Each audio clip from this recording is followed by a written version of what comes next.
Okay, I think we're all set. Hello everyone, it's Steven. I'm gonna be playing Celeste again. Doing more of the B-sides. So, last time we did Chapter 2.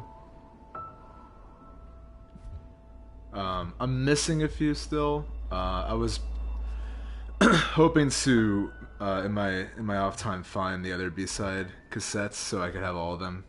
Because it'd be fun to do all of them on Twitch with all of you. But so far I just have one more to do, which is in the Mirror Temple. So we're going to be doing that. Just real quick, I'm going to just check a few mic things, because we're still early on. I want to make sure that my mic is good. I live in a really old apartment building, so the walls are really thin, so I'm trying to find a good balance of having my voice sound good and also not picking up all ambient noise and all traffic that's right outside my window. So hopefully that's all good. If it isn't, let me know. I can change it. I think we're good on the game's audio though.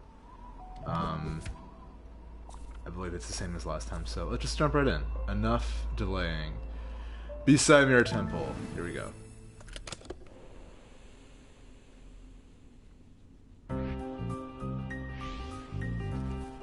I already like this music.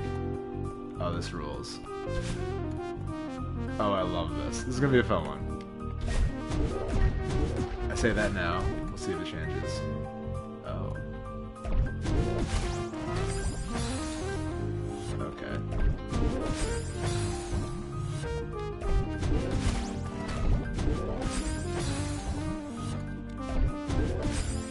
So it's been a while since I played the original game, which I adore. I've gone on record saying that quite a bit. Hey, how's it going? Thanks for joining me. Let me know if my mic and everything is okay. I'm trying a slightly different setup, so I want to make sure I sound good before proceeding. But I was saying that I have not played the regular game in a while, so there's a lot of mechanics that I'm kind of readjusting to. Awesome, thank you for letting me know. So, I don't really remember these too well, but I'm sure I'll get to know them well by the end of this. So, I have to say, right off the bat, this already has my favorite music of the B-sides, so I'm into that.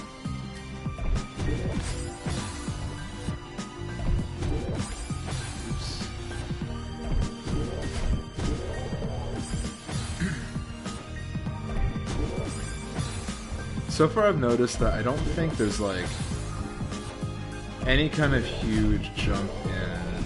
Well, I mean, all the B-sides are harder than the normal levels, but in terms of like the different chapter B-sides, they all seem to be in the same ballpark, but they just kind of focus on different mechanics, which is kind of interesting.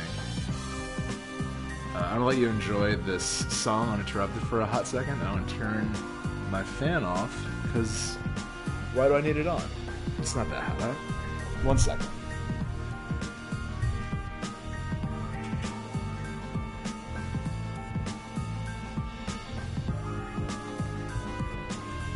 Just some ambient apartment sound for y'all to enjoy. Okay, I'm back. And we're in the Mirror Temple, and we're having a great time.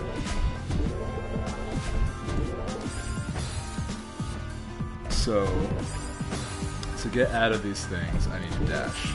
That much we know.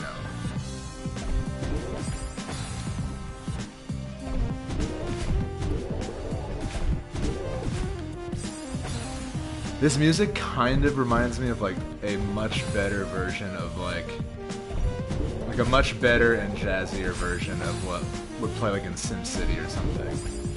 I don't know if I'm not remembering that soundtrack correctly, but it's giving me that vibe.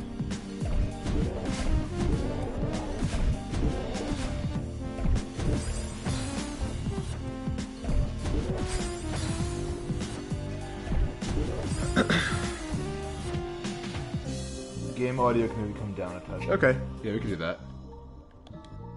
I'm gonna lower both of these to 4. Let's do that.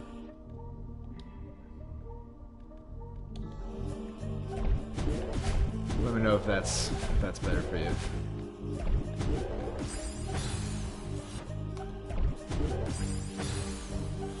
Oh, wait a minute. Can I control... Okay, so I can control the direction these move in. That's interesting. I don't know if I want to in these cases, but I'm sure I'll have to eventually.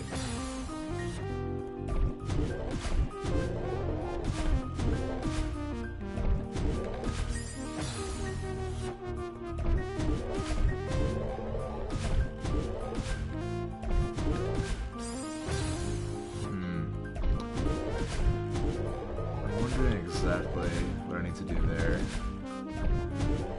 Oh. There we go. Well, I figured it out. Hell yeah. Oh, okay, so these are the switches that only go off when you dash. Cool.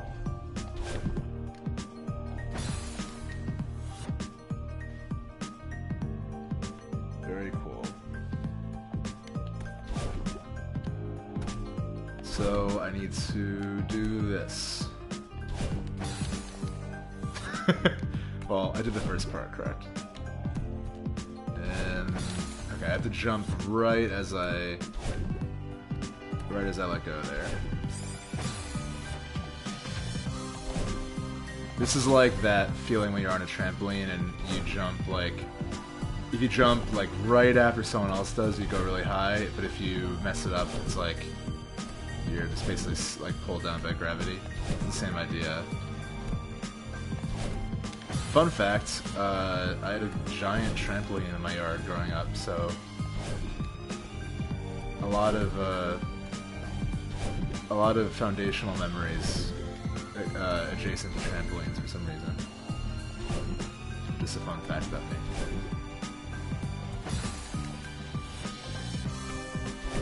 It like may have been left there by the people who lived there before. I don't remember like why or when or how we got it. It's a mysterious trampoline.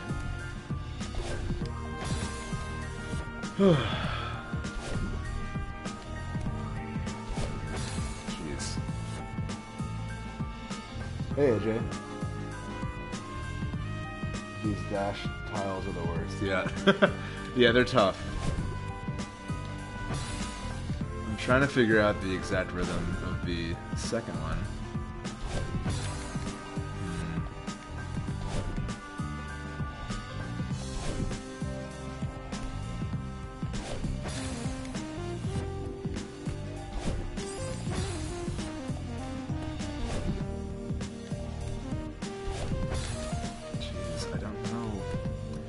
I wish I could, like,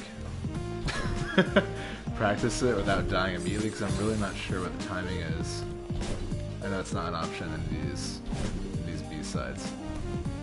But if I've learned anything from doing the other two, is that we've always gotten through it. Like, there's always been rooms that give us a lot of trouble, and we always end up doing it. And I say we because you have all often helped me figure out what to do, which is great. Cannot do this alone.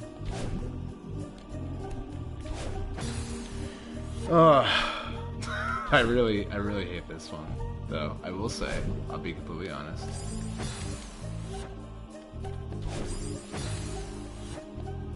All right, enough excuses. Just gotta do it, as I often say on these streams. Oh my god, I really. Okay, let's figure it out. Let's figure it out together.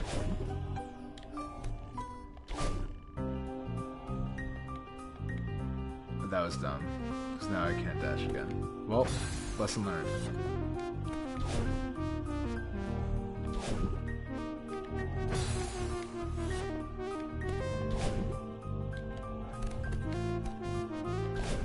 There we go. Hell yeah. Alright, next room.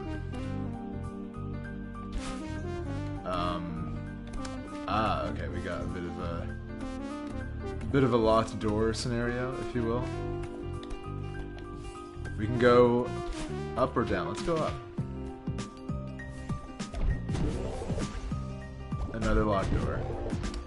Oh, so they're really doing exactly what they did in this level earlier. Interesting. Yeah, this level in the main game was like pretty open, kind of almost, as you can tell, like a bit of a Metroid vibe. And you eventually find your friend Theo, who's like frozen in something. I'm gonna actually go back down because I feel like this feels incorrect. Although I do wonder if I do lighting all these. No, it just doesn't do anything. Cool. Cool. Let's go right first.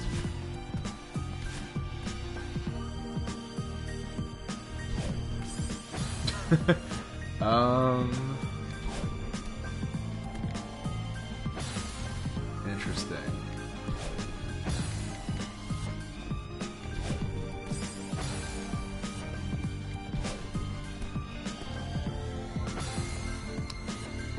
I think I have to grab onto the right side of that in time, basically.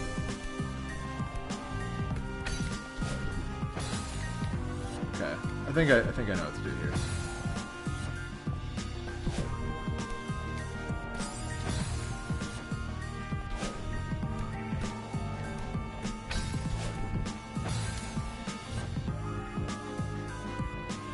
This level is so scary. Holy shit, the screen is insane. Yeah, I feel like I must have gotten to the B-side mania. Not that I've done a bunch of them, but I've now done 3, which is more than I thought I'd ever do, really. I started this stream, like, I want to say last week, and there were multiple times when I doubted my ability to complete it. But we've come this far, so I'd like to try to do all of them. I think that would be fun. I just have to find the other cassettes, because I don't have all of them currently.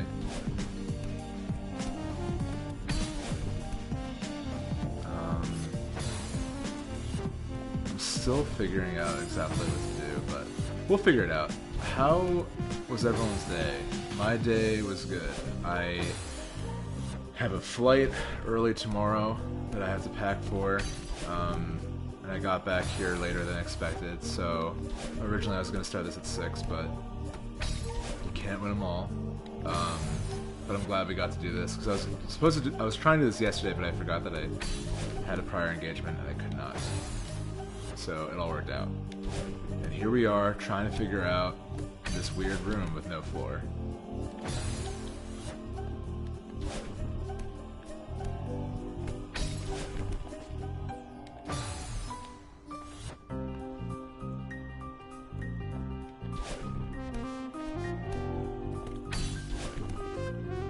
I keep grabbing the wrong side of that, I believe. I really am curious to do the C-sides eventually. I know they exist. I haven't really seen much of them. The idea of it is kind of scary to me, given what I know of B-sides. But I'm curious.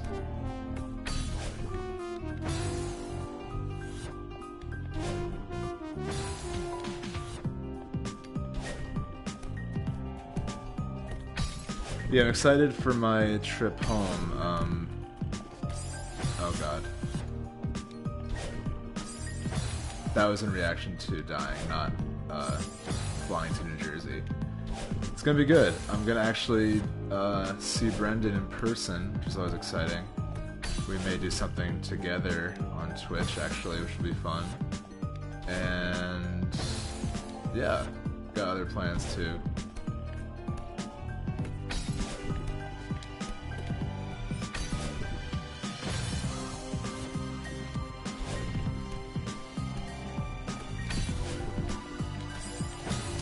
This would be nice. I love Chicago, but it'll be nice to visit home for a bit. Hell yeah. That's the key. Think about New Jersey and you beat Celeste B-side Chapter 5. Yeah, I actually don't think Brendan and I have ever been like photographed or videoed I don't think we've ever been like we've never recorded media that shows our faces in the same place. So that'll be kind of interesting. I wonder if it will like break some kind of ancient curse or something. Alright, so I can't do that because I think I have to just control this? No. This can only move in one direction.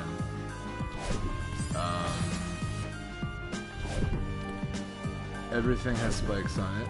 I don't think I can grab anything from the direction that I will be arriving in, but I think I have to do this. No. I'm just... what direction would I move in? Oh, I see. I think I have to dash and then grab onto the back of one of them. Interesting. Yeah, that's it. Try that again.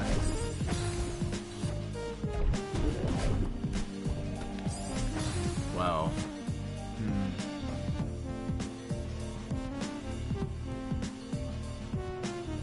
Is this a Fight Club situation? Hey, you haven't seen me and Batman in the same room situation. Yeah, I am Brendan's Clark Kent, basically. Or I guess Bruce Wayne. No, Clark Kent's more apt, I think. I like how Fight Club keeps coming up for some reason. That's just funny to me. I need to figure this room out. I'm surprised that that's the struggle sometimes, is not as much of like, oh, this is really tough platforming. Like, certainly there's that, but a lot of this is like, what do they want me to do? Like, what is expected of me? How do I do this? Which was interesting. Meaning this game, not Brendan and I being in the same room.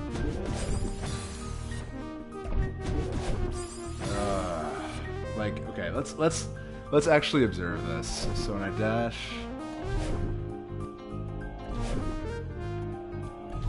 so if I were to dash in time,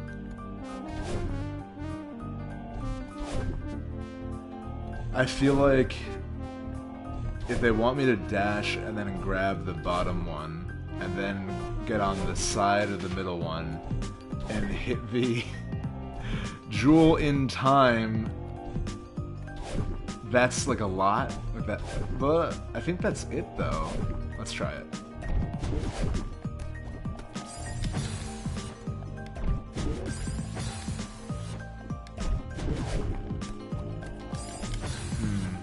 I don't know if that's it.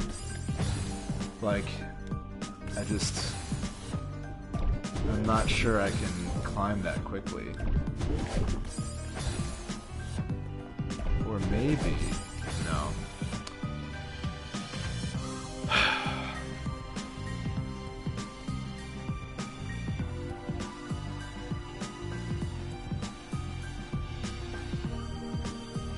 What's the timing if you dash into the bubble and then dash out?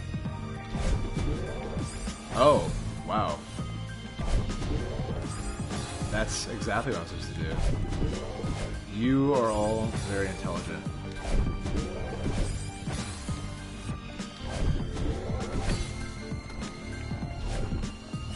And then, okay, so now I know what to do. Wow, thank you. You figured it out immediately. Alright, so I have to not do that. Dash into the bubble, dash up, get on the back of this, and then do... Okay. I know what to do now. Thank you. Literally would have been lost without you. Hell yeah, we did it. One of the keys acquired. One of two?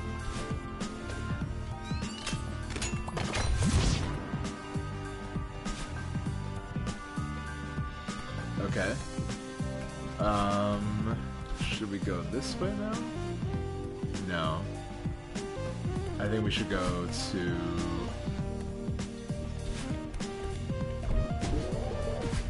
maybe this side?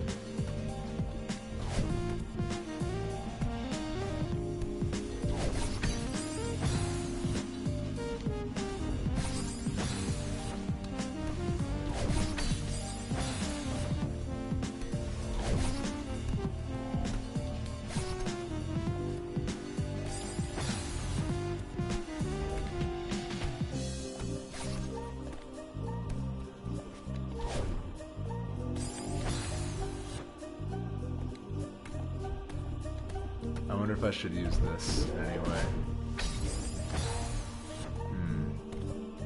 Or do I take this out here? No. I'm gonna go back to this room. I feel like...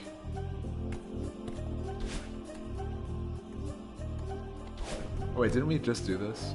Yeah, we did. That's the direction we came from. You'll learn I get very lost easily. In life and in games like this.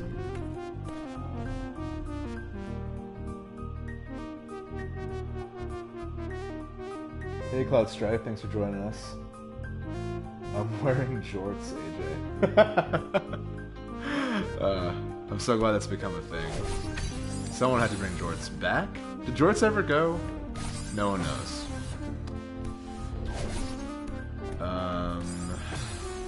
Alright, so let's observe from afar.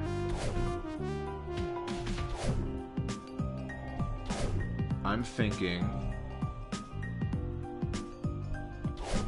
that we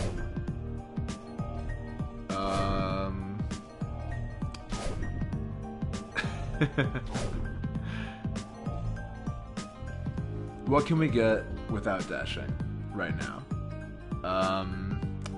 The answer is nothing.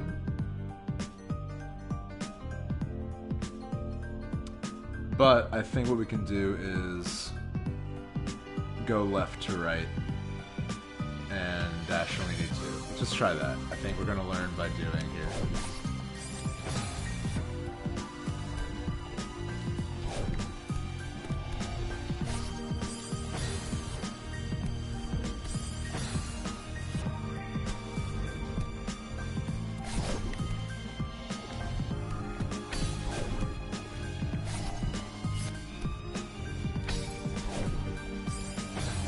Okay, I think I've kind of figured it out.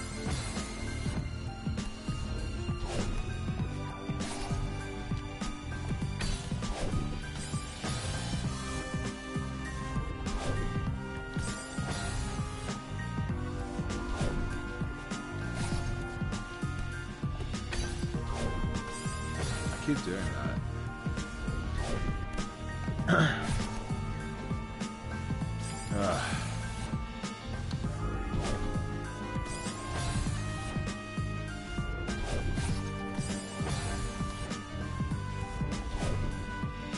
So I need to grab the middle block first. Then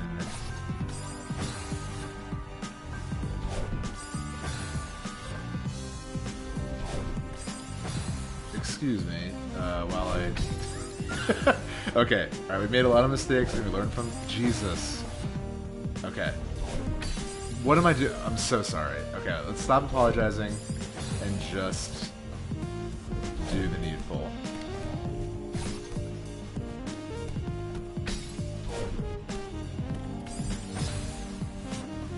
Alright, there must be an easier way. I feel like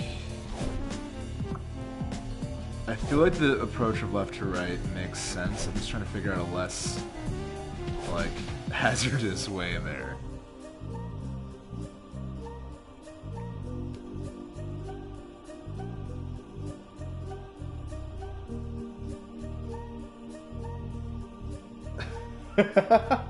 So I'm just reading the chat. A lot of people think cargo pants and they think jorts, and that's just incorrect. We have to teach them to appreciate a good cutoff. Yeah, I think there is a clear distinction between cargo shorts and jorts. I think shorts are, like, in general, fighting an uphill battle. I definitely want to find some cool shorts, you know? I think cargo shorts are, I think we can all agree. Unless you're, like, actually in the wilderness and using all the pockets, I think we can agree that, cargo shorts had their limelight in 2003. We've all moved on, we've all grown, we've learned from our mistakes, we've fallen into a pit of spikes. But jorts, I think they are the answer we've been waiting for, to be honest.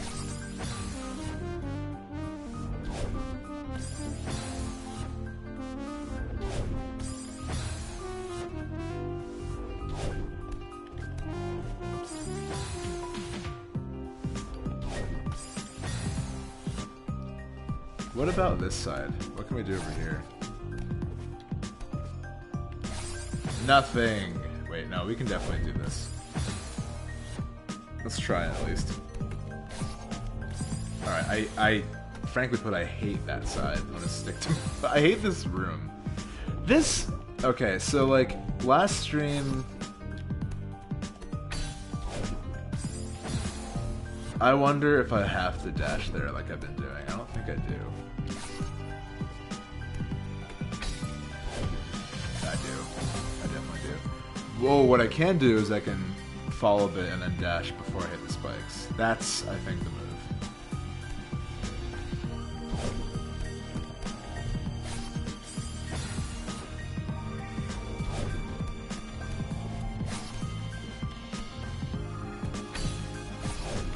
Yep, that's the move.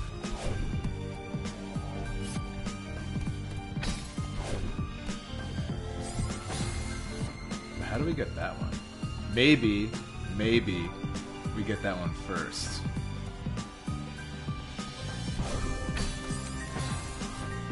Like, oh my god, is it this? Yeah, that's what it is. Okay. Alright, I figured it out.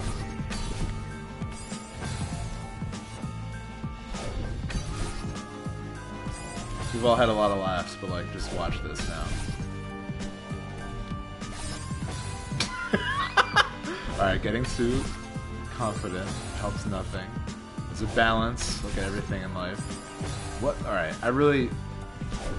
It looks like I'm bad. I swear I'm not.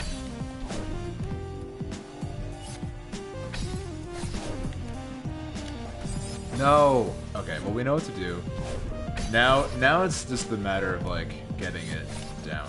Like, it sounds silly, but that's like how it's been going, is like figuring out what to do and then just hopefully getting it done in the right order and like the right like headspace.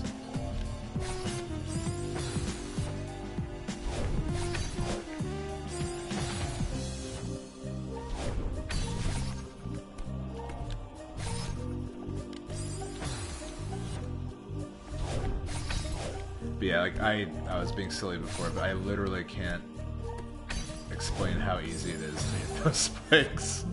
Like, it looks like they're easier to dodge than they are. That much I'll say.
Oh, hell yeah. Okay, cool.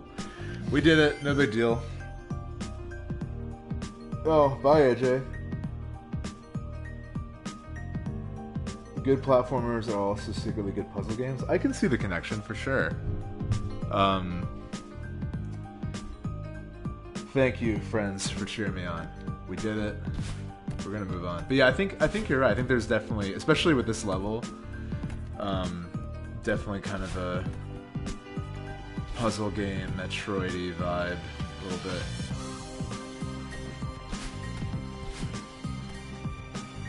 If only I can remember where the locked door is. There was a locked thing up here. It's gone now. Oh, is it this? I think it is. I think we did it. Good. This looks great. I can't wait. This is the most unpleasant room we have yet to, other than the haunted laundry room and one of the older B-sides. This is pretty rough.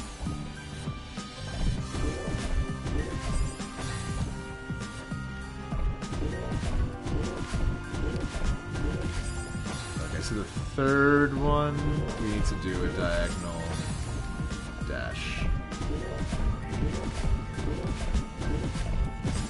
Oh wow, that's fast. Alright, let's do it.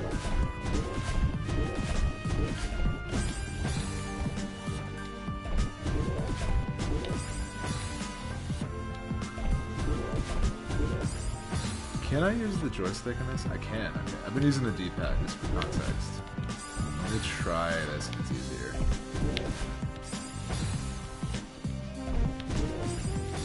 Well, I'm just getting used to it. Actually, I think the D-pad might be easier for me, in a weird way. Just the way I've been playing, at least. I feel like it's a lot to get used to.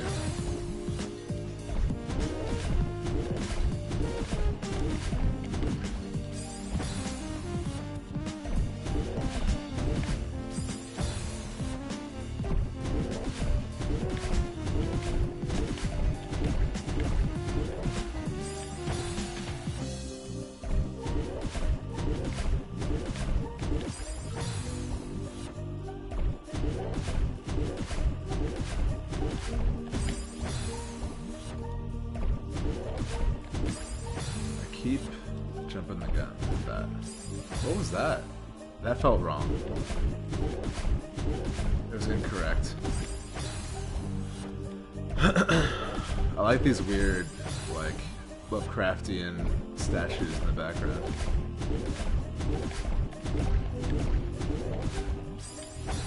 This level's cool because it's like a lot of the game is like Madeline, the main character's like inner demons kind of manifested in sort of a, I guess almost like Persona, Scott Pilgrim-y way.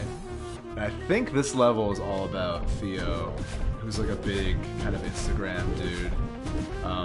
But this temple is like full of mirrors and like eyes watching you. It's sort of like the negative side of like not being vain, but just sort of like needing kind of outward gratification. It's really interesting. I love this game. I was a bit like hesitant at first to even try the B-sides because it felt like kind of, I mean, it is like outside of the story, and the story is like why I love this game so much, but I am really glad I checked them out. It's been a really cool experience despite being a little frustrating at times.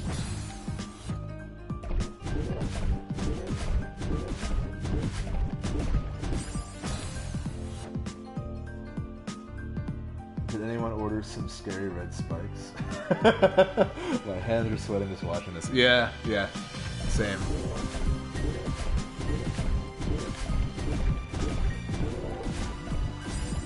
Wait, what am I supposed to do there? Oh, do I have to go... I have to go back to the right. Okay. Alright. Interesting.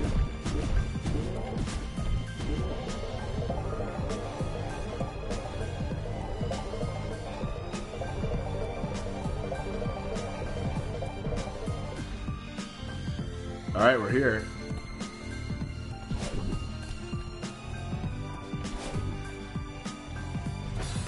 We made it.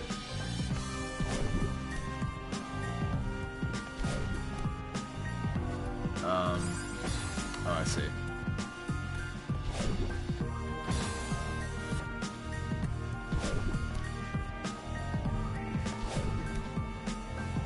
Wait a minute. I need to save my dash to get to the left side. But how? But how? Is my question.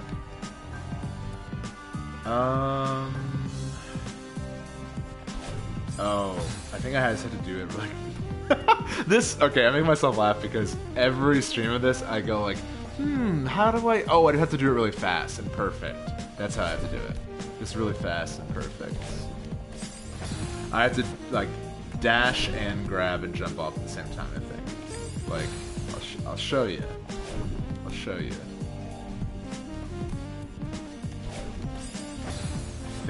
I don't know what else to do, really.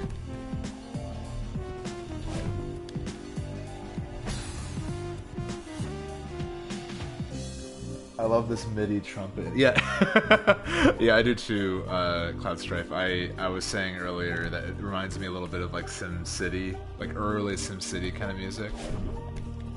Higher production value, but similar vibe.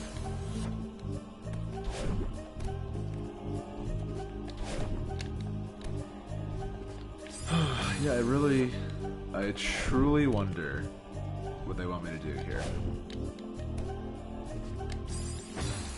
Oh, interesting. I still... Weird.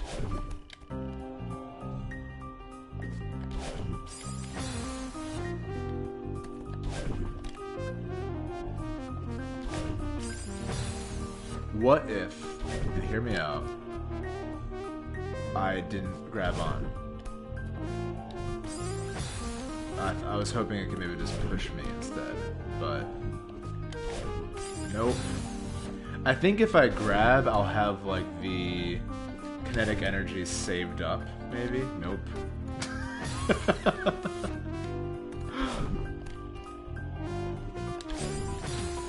Oh, wait a minute.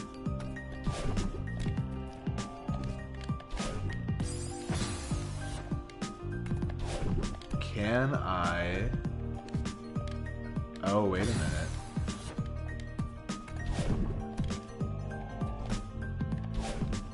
Can I make it without that one? Is that a ruse? Is it a red herring? No, I need it. I need all the help I can get. Who am I kidding?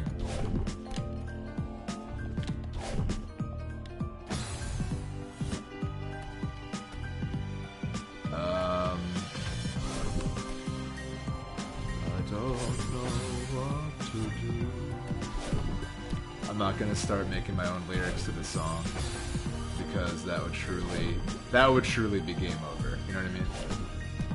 Whoa! No, I can never do that again. I didn't know how to do it. Goodbye. God, I'll never be able to do that again. I have no idea how I did that. We'll do it. Never mind. Enough of this doubt. I'm sick of this. I'm sick of this doubt from me. I can do anything. Let's do anything together. Oh fuck, I thought that was it. Let's do it this time. But what do I do after?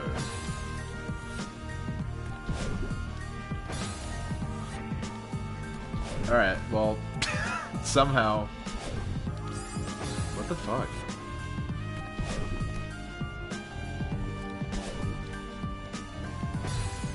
I'm like doing it and I can't tell you how or why.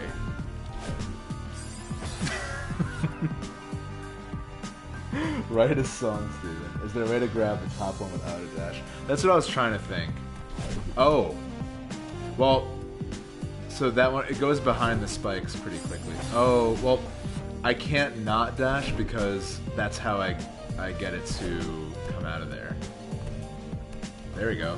No! No! Yes! Oh my god. I don't know how that worked out, but it worked out. So here we are in a new hell, a new circle of hell. Let's do it. Okay.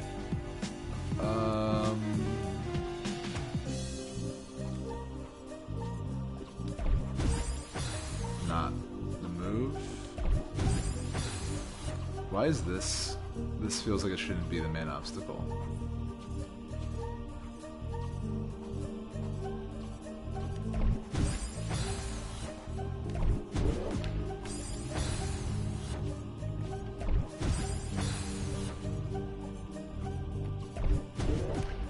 Okay.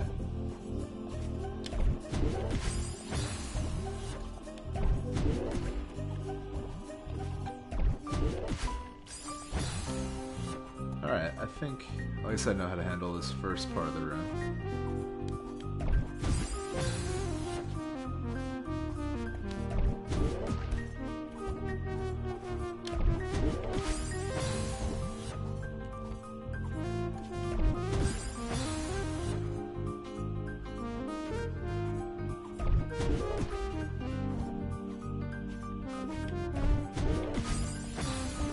Let's see.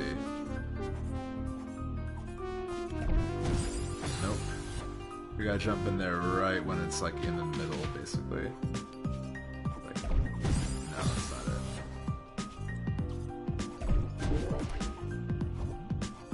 Okay, and then Jesus.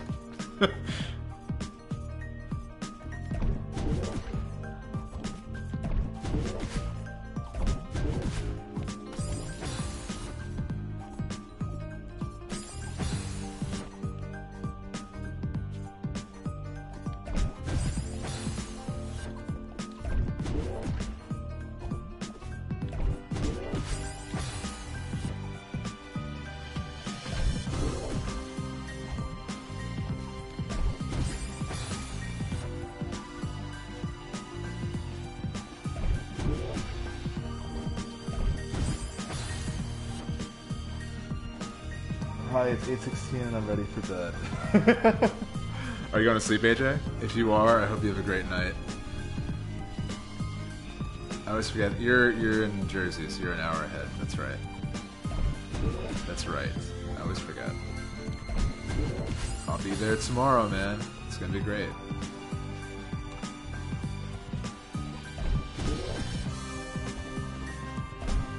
Today was my last day before a week off for vacation.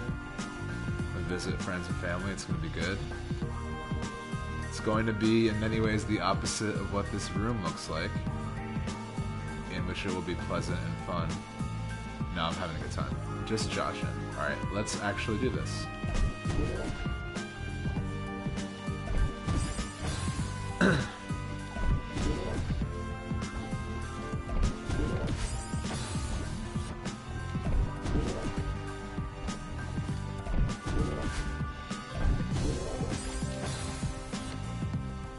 Wondering if in that part of the room if I have to do anything but dash up. That's my main question. I think I actually might have to go diagonally up there to reach that second orb.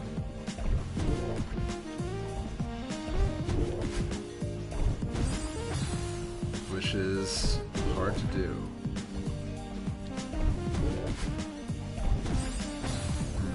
But I don't know if I can, because yeah, I think I just have to try to make it work. Can I change directions after, though? I don't think I can. I can. Okay.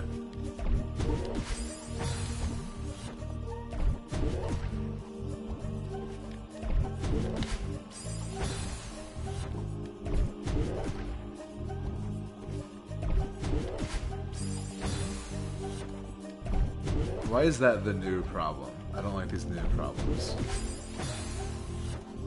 I was happy with the difficulty that I had earlier. There we go. Can I jump out of an orb? Can I change it mid-direction? No. How do I get the height I need?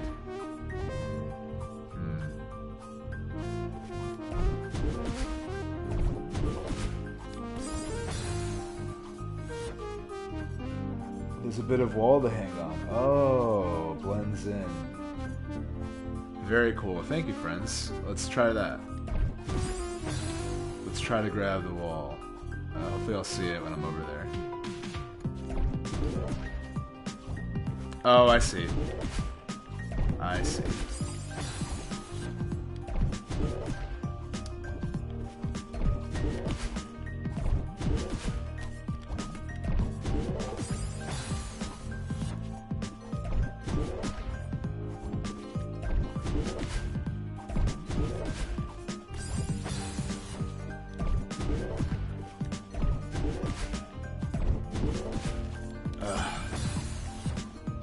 We're getting there. Again, we have 2 B-sides down. This is nothing. We can do this.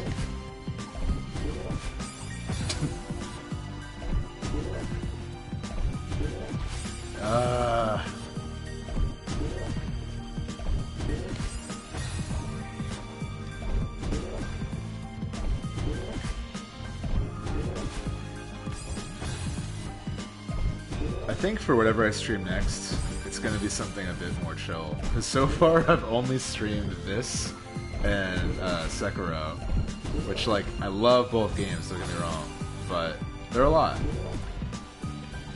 Maybe one day we can play something a bit more low key. I'm working on getting my Switch set up so I can finally stream from my Switch. Because there's a lot of stuff on Switch that I would love to stream. There's a lot for PS4 too. I'm just trying to figure out like what would be fun and why. I want it to all make sense, you know.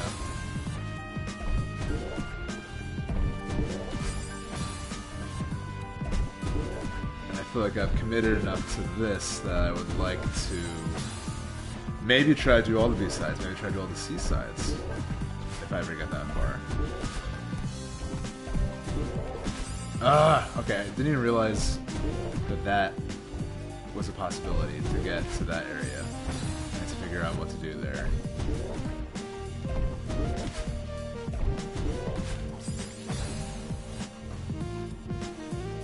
Please give yourself a vacation game, Steven. Yeah, I got one or two new things I'm excited to check out. I'm also slowly going through my Black Eagles run for Fire Emblem, which has been really fun so far.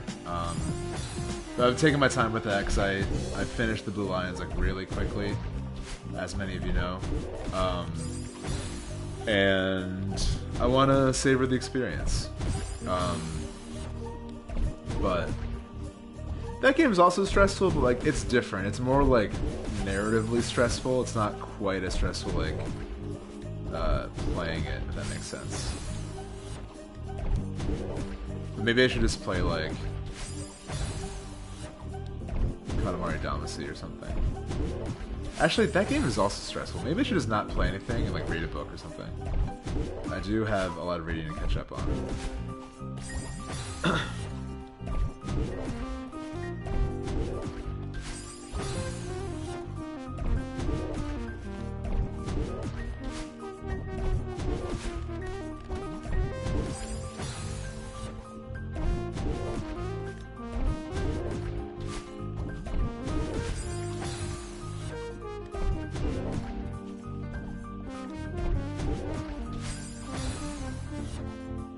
Hard yes on you reading us a book. Oh, Stardew Valley with Brendan. That could be really fun. That would be awesome, actually. Let me move my mic closer. I feel like I'm not... There we go. How's that sound? I need to get a better setup. As I've said before, my apartment's kind of all over the place. I could read you all a book. That'd be fun. I'm so into that idea, actually. I've got the complete collection of Oscar Wilde, like, literally on the table, if you want to hear some of that. I love Oscar Wilde. I could read you, I'm just looking at my bookshelf for now, Cavalier and Clay, a classic novel. It's a really good one if you like comics. It's about comics, in some ways. I have Catcher in the Rye. I could read you Catcher in the Rye like a maniac. God. I'm not gonna stop looking at my library and start beating this level. Can you imagine if I just, like, just said, hey everybody, we're live on Twitch, and I just read you all Catcher in the Rye? That would truly be the end of days, I think.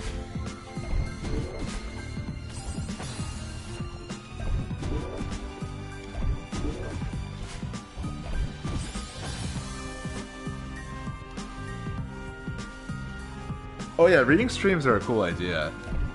I just think like unannounced and me just reading something also unannounced would be very funny.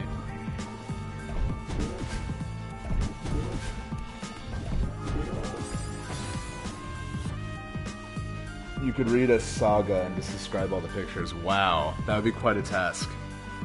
I love Saga. I've been waiting for it to come back with bated breath.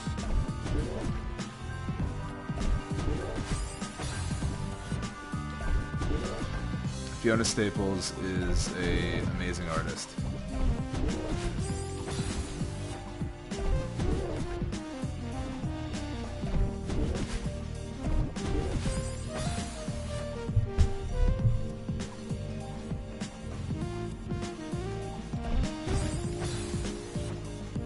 I would like to stream Fire Emblem eventually. I think I'll probably wait until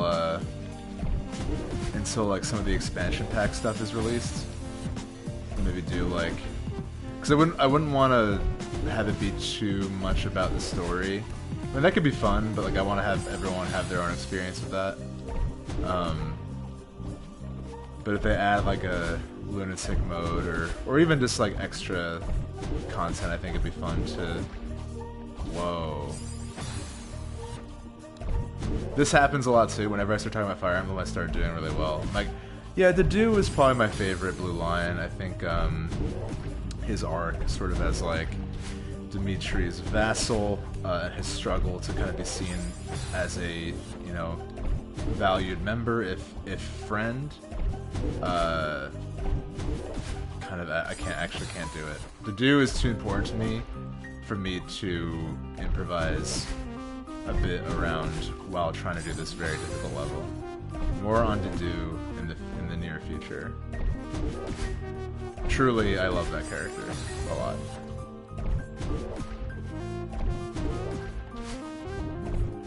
Also, AJ, congrats on choosing your house. I hear you've joined the Black Eagles. You joined the Black Eagles. Congratulations.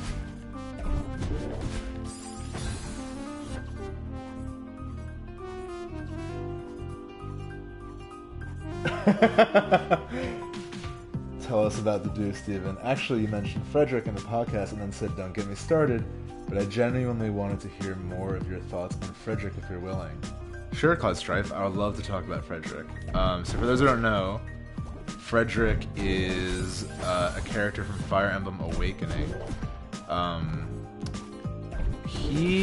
So I said don't get me started on him kind of in jest, but he does have one of my favorite lines in a game, which is pick a god and pray. Just like truly unparalleled. But he's cool. He's actually interesting to bring him up alongside Dedue because I feel like there's a trope. There are a lot of like recurring character tropes in Fire Emblem, one of which is like the loyal retainer, whose like whole duty is like protecting a character, and usually that character's like, hey, just like chill out and like be my friend. You don't have to always be so uptight. And Frederick is interesting too because like in the actual game he starts off like amazing. Like he's one of the best characters in your party for like a while. But as everyone levels up, he kind of like maxes out early. But he's sort of there just to like get you through the beginning, and I really value that, especially if you're playing on a harder difficulty. Frederick is your guy. He really is like the pillar of your team for like the first few chapters of that game. I also think it's interesting when Fire Emblem has characters like class abilities kind of match up with like their actual character. Like I don't know if it was intentional, but like what's his name? Ferdinand in Three Houses, at least in my opinion, initially came off as a very defensive character. Like he's constantly talking about himself and his legacy and like his family fortune and all this stuff. Like people made fun of him for saying, I am Ferdinand von Dyer whenever he selected him. He's always trying to prove himself around Edelgard. And his hidden skill is heavy armor. So I was like, this dude is really defensive and kind of insecure. So rather than making him like a traditional knight, I made him like, you know, a heavy armor and shield character. So like, I don't know, it's pretty on the nose, but like I like that you can choose to make characters kind of like match up with their personality, or maybe a side of their personality that they're hiding. So in Frederick's case, he's just like there to help you like while you're learning the game, and his character was there to help Crom and the other royal siblings while they were growing up. So I think it kind of has a nice parallel. That's my hot take on Frederick. Thanks for listening. I hope that was at all interesting.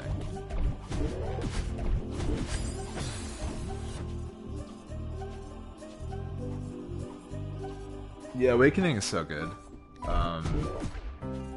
I mean, it's tough. It will be tough to go back to any of them after Three Houses, but Awakening was the game that got me into the series. Honestly, I kind of want to go back and play some of the older ones, like some of the like Game Boy Advance ones. I think that'd be interesting to try out because I've only played Awakening and Conquest and Birthright and Three Houses.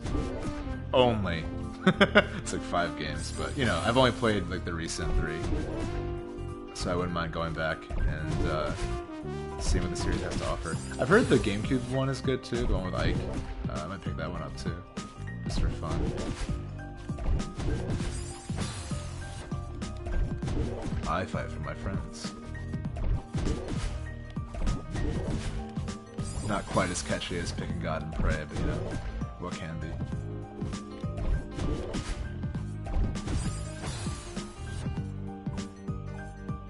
Stream the old ones, that'd be fun. I would really have to figure out how to do that, but if they ever add them on Switch, that would be awesome. Because I'm definitely, like, time will tell when, but I'm definitely going to work on getting a Switch stream set up. Whether or not I can stream from, like, you know, my MacBook emulating, or I should say my legally acquired Game Boy Advance. I do have an SP, actually. There's like a retro game store not too far from me, and I have, I got an SP because I was like, I don't really play old Game Boy games too often, but I do want a way to like be able to play like all that old stuff. So I picked up an SP. And I have no idea if there's a way to stream from an SP. If I figure that out, I feel like I'll be on the verge of figuring out like this new technology in general. But yeah, I will definitely look into that. I think that'd be fun to stream one of the older Fire Emblems in some way.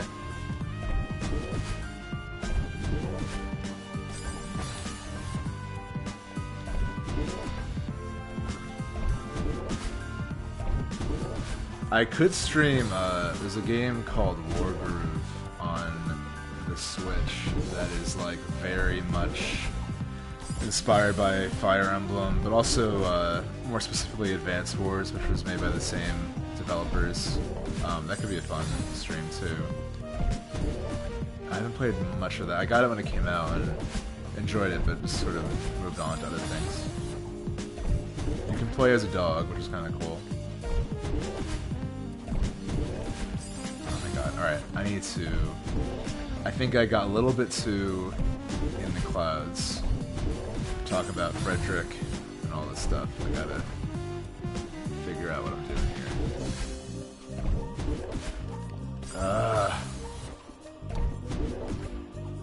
It's okay. No use getting frustrated. We got it. You know what?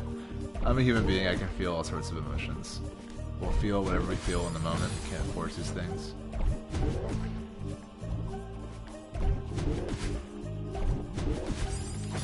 Okay, I'm going to take a sip of water.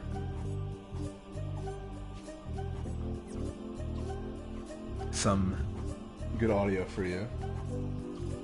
And now I'm going to beat this level. I knew that was gonna happen.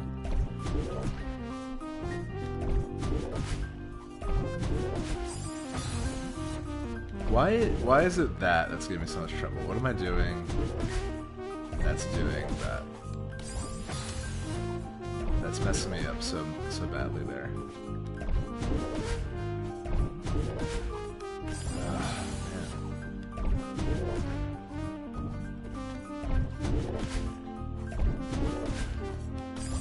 Come on! I want to move on. I got shit to do. Places to go. I got a flight at 9 a.m.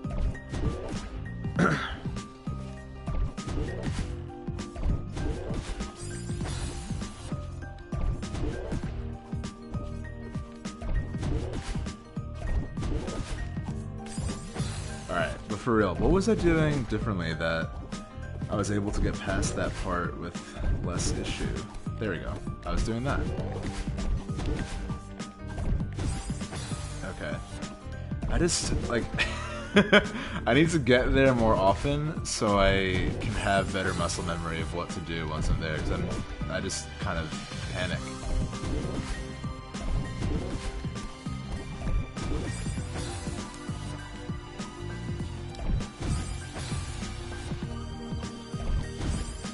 This is a really cool song, I will be the first to say. Alright. Nope.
Alright. Enough of this level. We're gonna do it this time.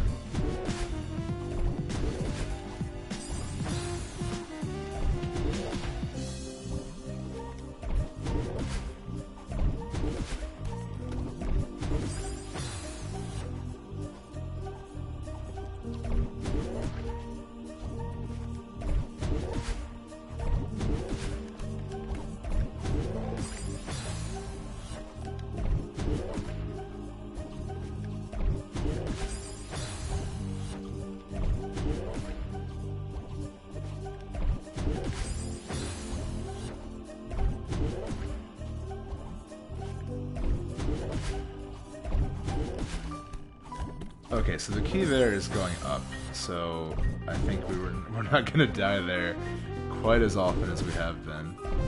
Just gotta go up, grab it there. Easy. Easy, they said.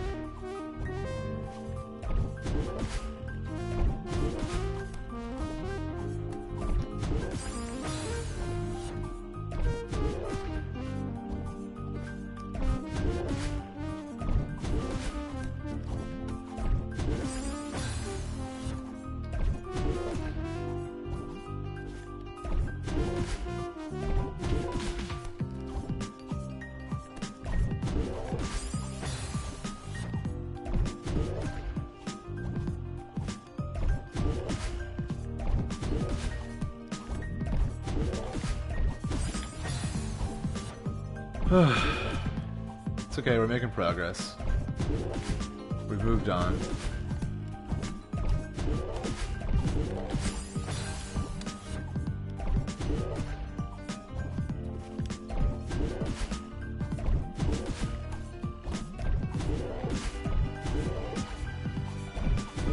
Alright, if I hold up, I'm not gonna die. So let's think about this.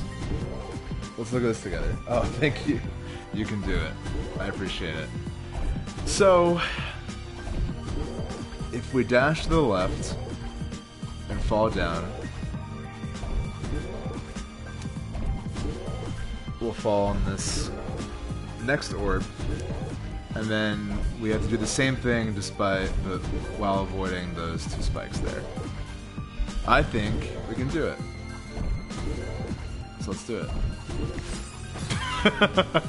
Well, at least I know what to do. I'm gonna adjust my setup here.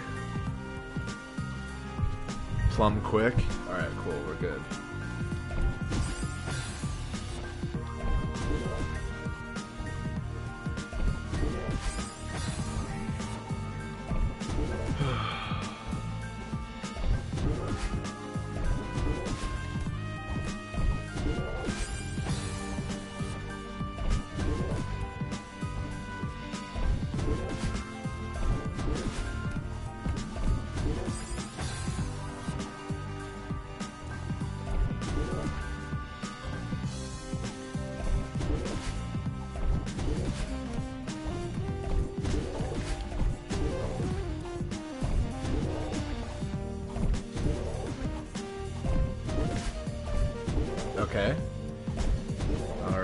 not too bad.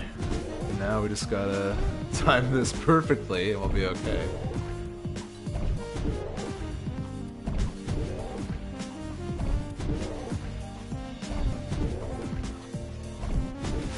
No!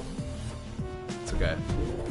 I think we're gonna get there more easily now, so we'll be able to deal with it.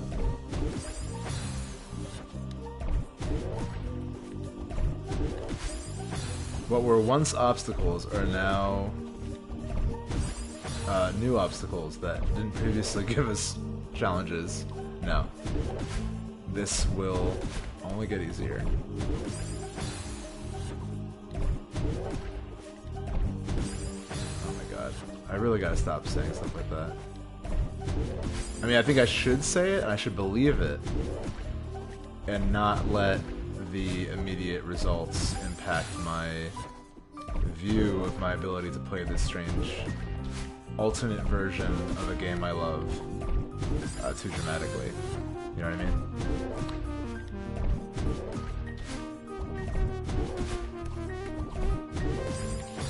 That felt wrong. I had that. Again, every now and then the game is incorrect. It's okay.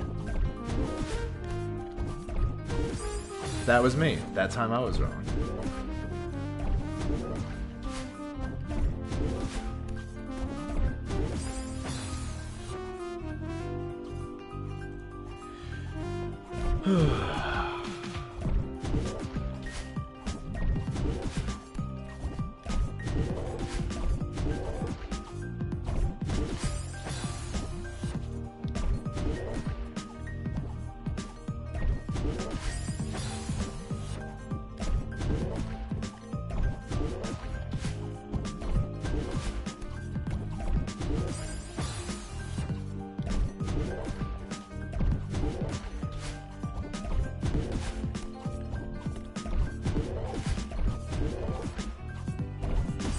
No. It's okay. It's alright. We got it. Okay. What do you think? Is this the time? Is this the one? Come on. Whatever.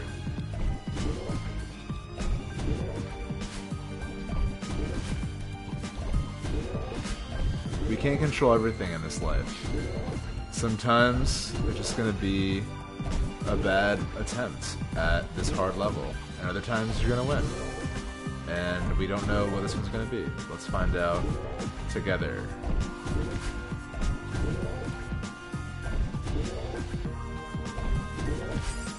Oh man, that really felt like the perfect thematic note to end this level on, you know?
You know what? I just realized something. I'm gonna share my discovery with you once I get here. I think all this time I've been trying to dash while I'm in the bubble, and really what I should be doing is dashing after the bubble pops on the roof. I didn't do it that time, but you'll see what I mean once I'm able to do it successfully. Because it's been what I've been doing the whole time. They've been setting me up to, you know, doing it here. In a way, I'm doing it over here. Well, not really, but this is the idea. It's like waiting until I'm going a bit slower to dash. I think that's going to make it a lot easier.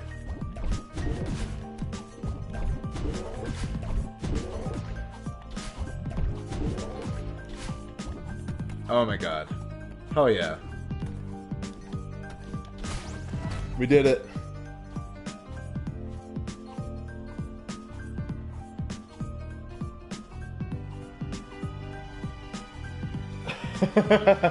No, please, Crocodile, if you have any ideas, let me know. But yeah, and that goes for all of you. If you see anything that I haven't been trying, let me know, because we can do this together. Alright, now we can do this. Very cool. We're back. Hell yeah. Love rooms like this. My favorite kind of decor. Cursed crystal stone. Okay. Alright. Let's see what you want me to do. Okay. Let's do it.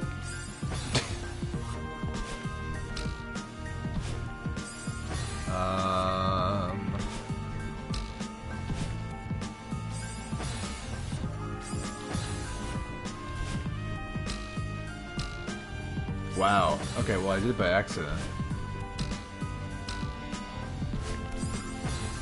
Huh.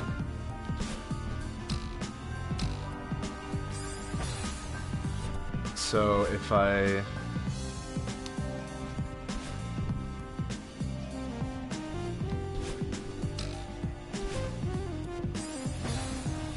do I do this? Where I try to, grab it. I actually think I only need to dash once. But I have to grab the other side of this. There we go. Yeah, I think that's the move. Not that. Although that's what I thought at first, but I have to grab, not jump.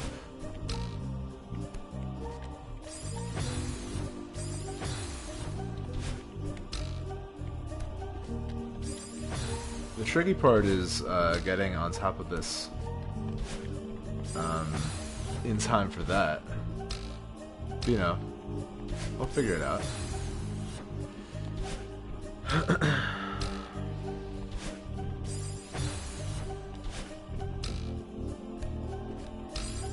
Oh my goodness.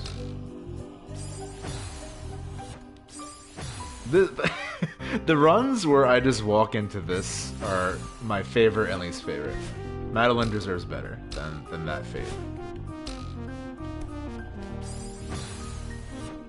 Goodness, what do you want me to do? Oh, wait a minute. No, that's not it. Even if I was on the other side, I would be killed because it would rush me into the... So we don't want to dash a second time. Ever.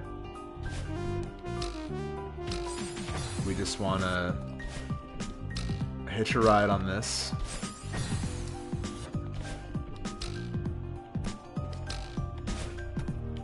Amazing.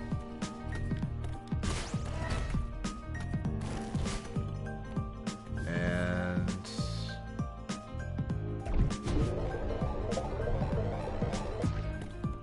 perfect.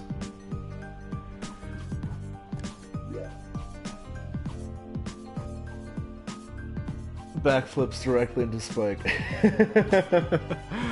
Alright, let's see what we got here. We got our classic skull in the stone tile. We got some spikes with floating spikes, but no cursed crystal. Oh, I spoke too soon. Literally 2 middle fingers of cursed crystal just waiting for me at the end.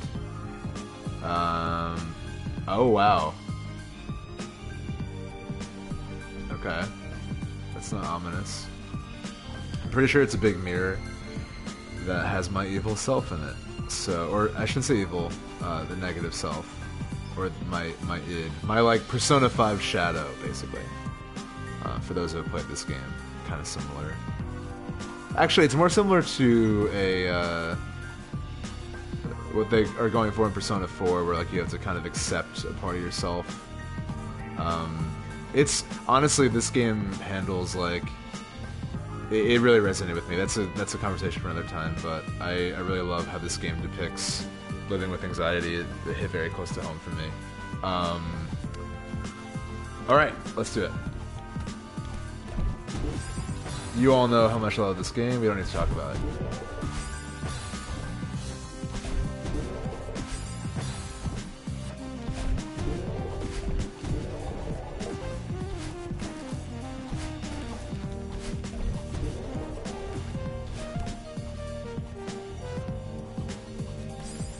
Okay. Hey, not a bad run though, right? It's pretty good. Let's see if I can do it again. Not quite as well. Oof.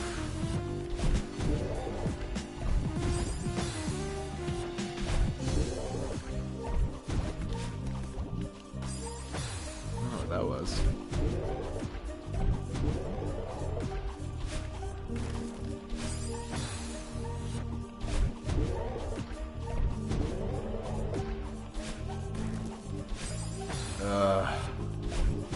Alright, no more complaining, Steven. You can just do this. Don't become your negative shadow self. My relentless reflection.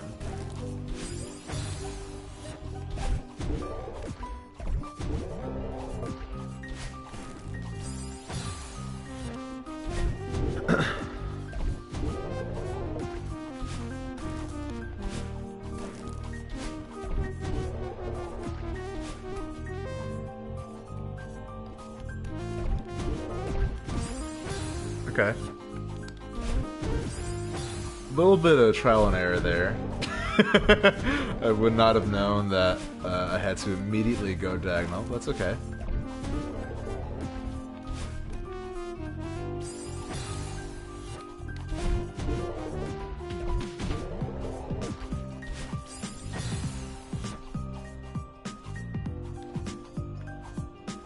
Alright. You got it. This one isn't too bad. I feel pretty good about this one.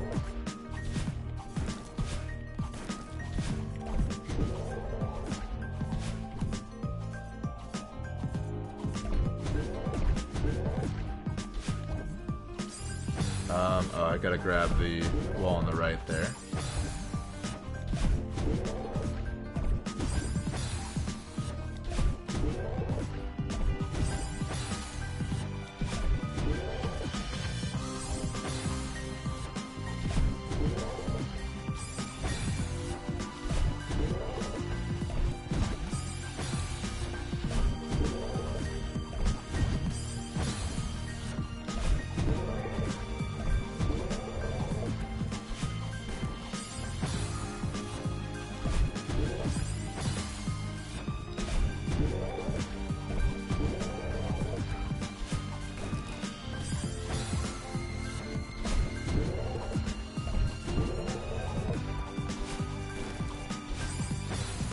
Gross. Wasn't into that. No. I think I keep doing diagonal dashes up there when I really should just be going horizontally. Yeah, that's the way.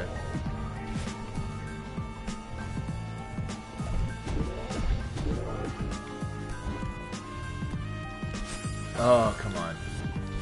Same thing there. I just gotta go horizontally, but I meant to. I just, Oh, I guess trial and error is not required because I could have remembered.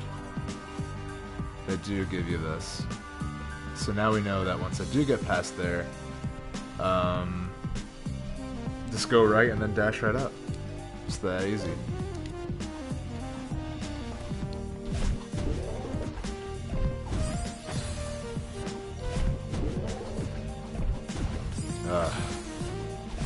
Yuck.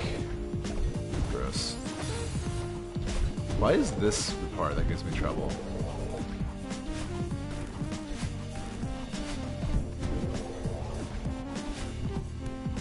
That was close.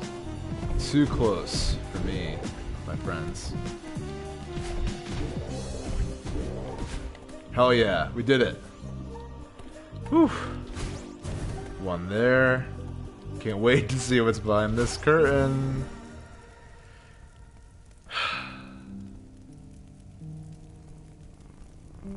Oh no. Oh, I remember this part. This part's kind of scary, actually. Hey, Humble Goat, thanks for joining us. You made it at the spookiest scene. Oh wow, this really is weird. Alright. I think this is when, for those who have played the regular game, you find Theo, I think, on the other side, maybe? Maybe? It's been a while.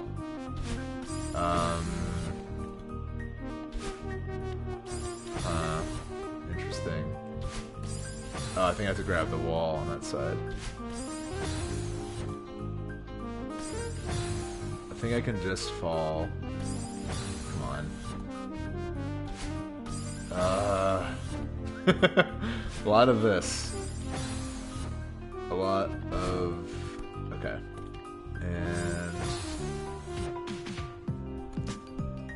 This is an interesting layout.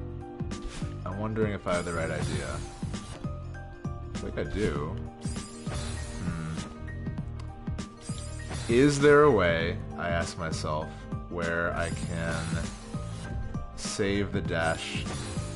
Or do I have to? Because I feel like I need the dash later.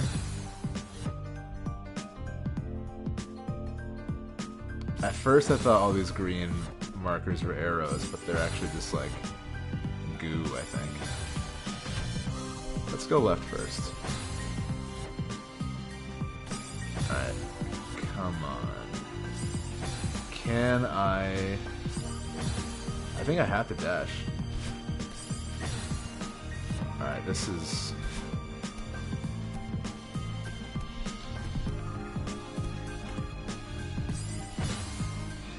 I think I have to dash and then somehow throw myself in a way that I get that crystal.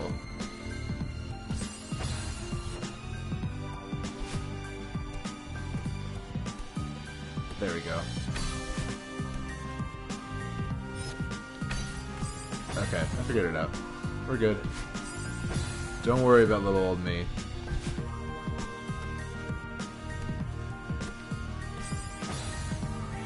Really don't... I know I threw shade on the cursed red crystal earlier. I would take that any day over these kind of weird tendrils. I'm not into this.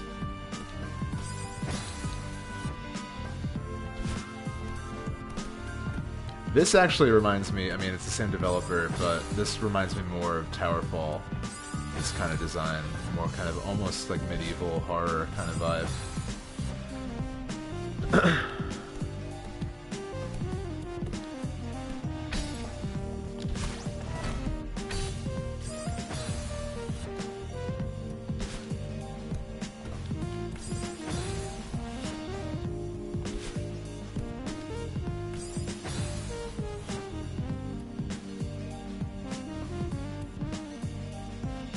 Never mind, you got it. You're a pro. Oh, thank you, Crocodile. I'm far from a pro, but something tells me you don't want to have the tentacles. Yeah, I think I have the same idea.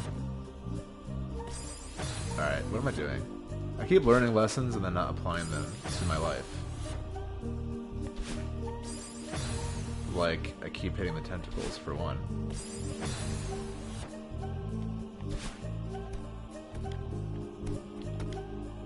Oh my god.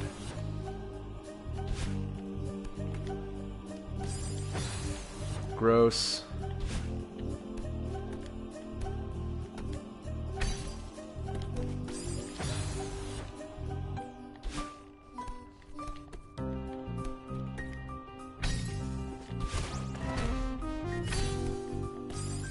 I thought the sound of the crystal respawning threw me off so much I thought I died, and then I realized I was still alive.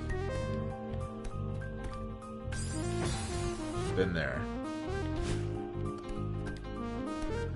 I am really excited to play my Switch in the airport tomorrow. I feel like it had the same thing happened there. That sound sounds a lot like death sound to me, and I thought I died. But yeah, I'm excited to play Switch at the airport. I feel like that's the ideal. God, it happened again. Alright, you know what I gotta do?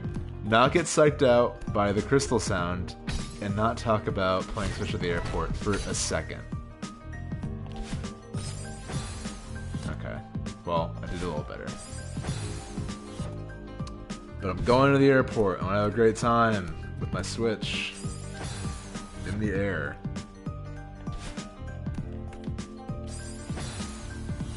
That really is like the only time I used to play my 3DS too, was like at the airport and simultaneously like while I'm at home. But now the Switch has changed everything.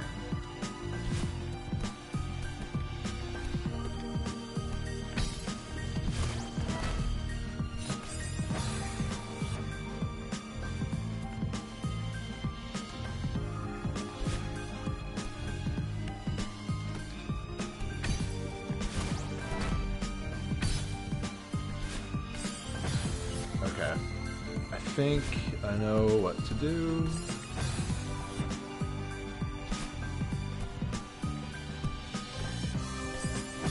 Come on. Give me a break, Celeste.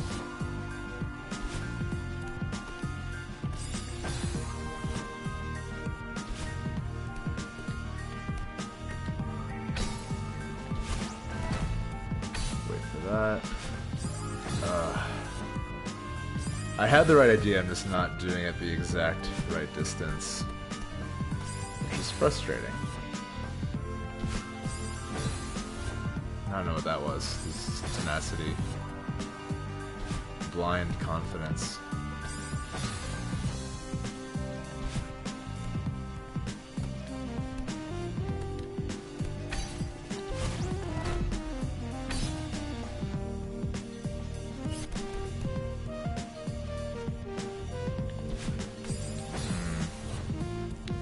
Trying to figure out the exact right distance to do that.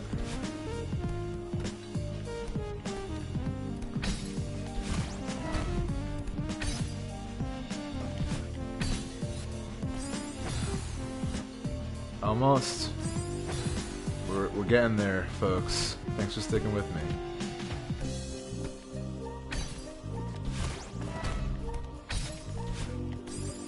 Ugh. Gross.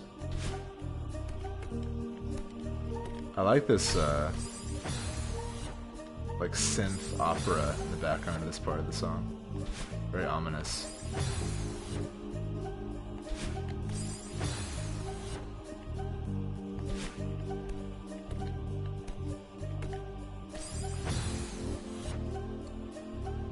The Switch changed everything. Glowing endorsement from renowned tastemaker Steve from Into the Aether. Thank you. I really like the term tastemaker. I wouldn't ever call myself that, but I love that that exists. Humble Goat, what's everyone's weirdest airport story? I would love to hear that too. Oh, Brendan, hey. I dropped out of college, went to the airport, and saw the 4 other kids who dropped out were also there, and we'd all somehow independently booked the same flight. I don't know if that's actually my weirdest airport story, but it's the first one that comes to mind. That's a great airport story. That's honestly like a Richard Linklater movie waiting to happen, I feel like. not to generalize your life story into a beloved Austin director's brand, but you know, someone's gotta.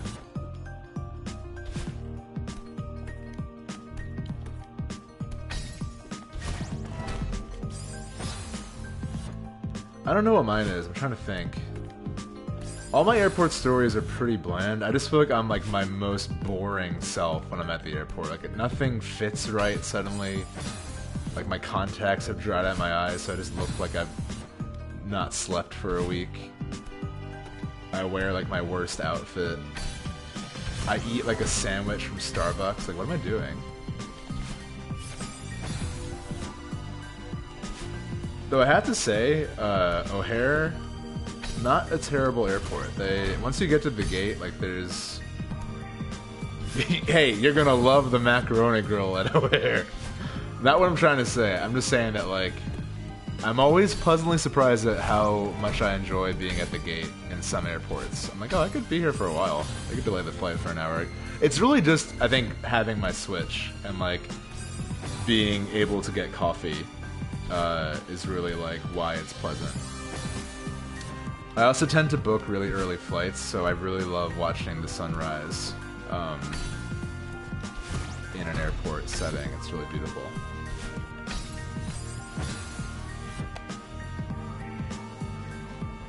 Mine's not as interesting as the college dropout one, but when I was 12 I fell into a baggage carriage and took a ride. Oh my god! I hope you weren't hurt, but that's amazing. That's an amazing story. That is like straight out of Home Alone. To give you a film parallel as well.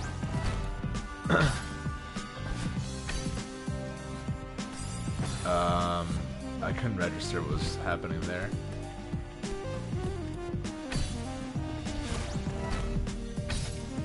Oh, I did have kind of a nightmare airport story.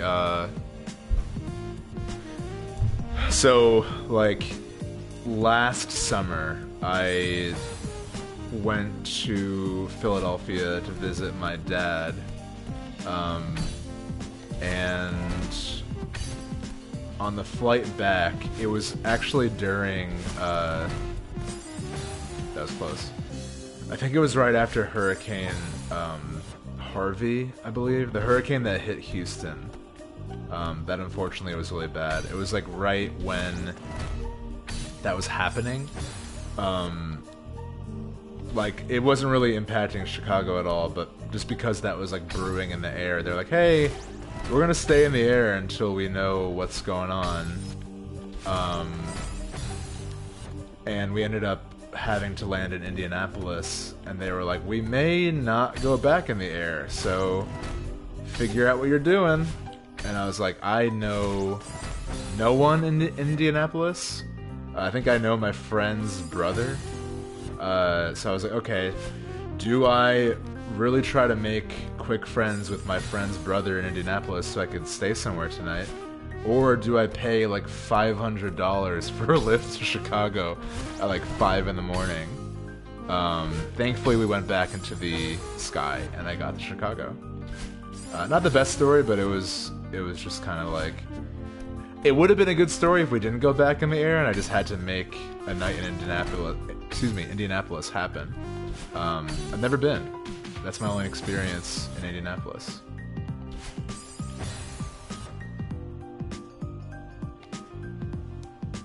I'm really happy to hear you were okay, Humblegoat. 3 separate adults jumped to your rescue. That's awesome. Honestly, I think if we didn't go back into the sky, I was hitting it off with the other people that were on that flight, so maybe we would have worked out some kind of group effort to get ourselves home. But I don't think anyone else was going... Oh no, they were all going to Chicago, so we're all on the same flight. So we would have done something. Uber pool to Chicago from Indianapolis. Why not? I think it's like... That's at least a 4-hour drive, if not more. Still rusty on my Midwest geography, to be honest. I haven't really explored too far outside of Chicago.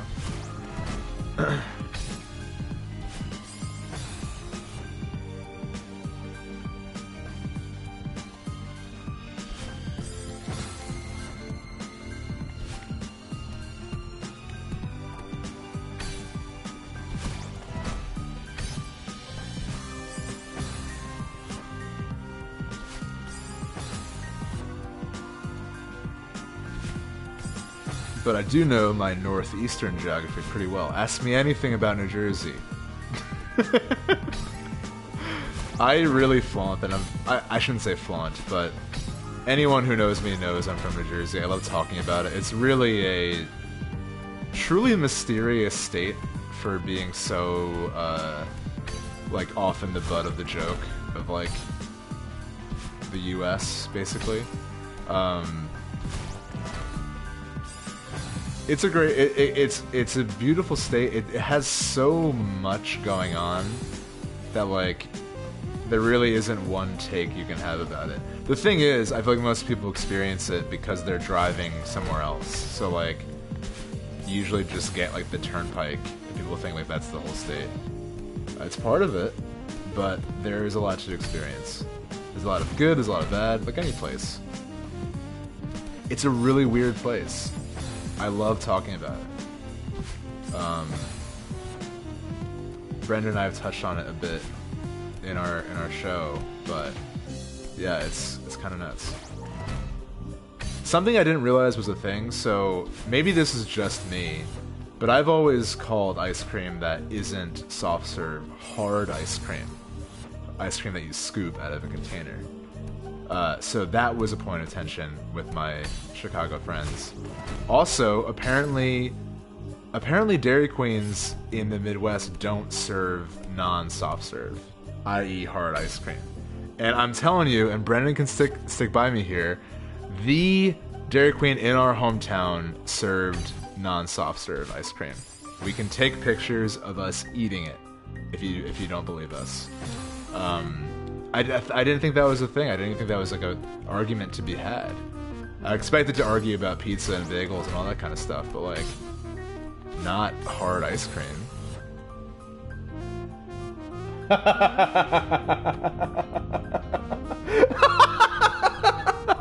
Okay, all right. I think I'm alone on this. I'm reading the description here. Steven, respectfully, what the hell? Hard ice cream. ... Hard ice cream is when you mix in some Baileys. Don't say those words without ice in between. Okay. Alright, I think maybe that term is not correct. I certainly didn't mean to sound... I didn't mean it to sound suggestive. That's literally what I grew up hearing it called. So maybe that's wrong. But if you don't believe that Dairy Queen is capable of serving non-soft serve, I should say, that'll be the new term, I can prove you all wrong. So, just put it out there.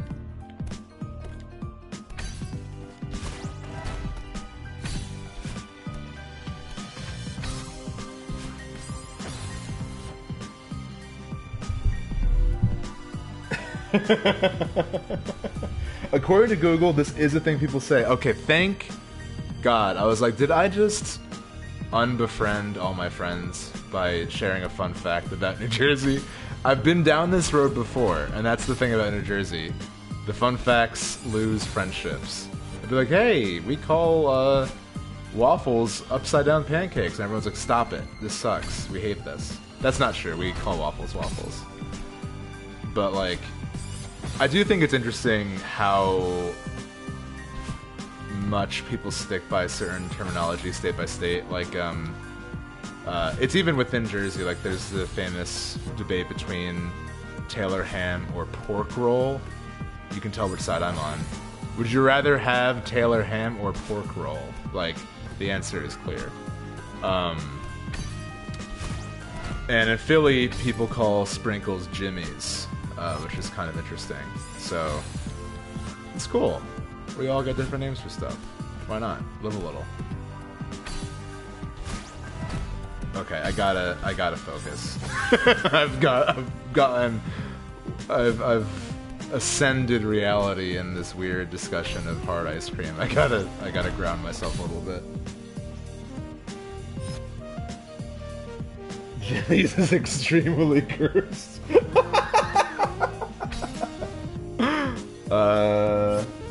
What do you call frozen treats that are served in plastic tubes like Go-Gurt? Oh my god. I don't know, but Go-Gurt was great.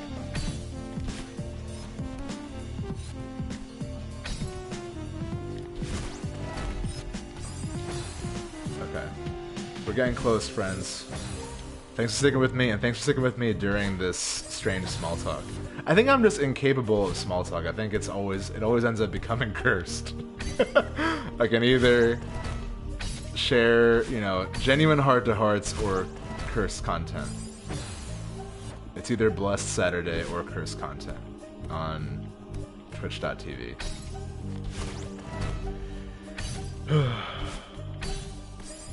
Good lord. I'm sick of dying to these tendrils.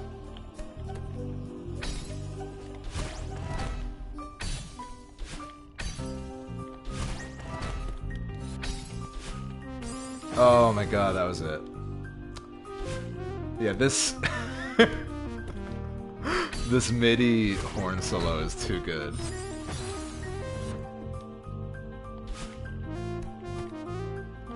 This soundtrack rules. I love this game's soundtrack so much. It's all on Spotify. Highly recommend.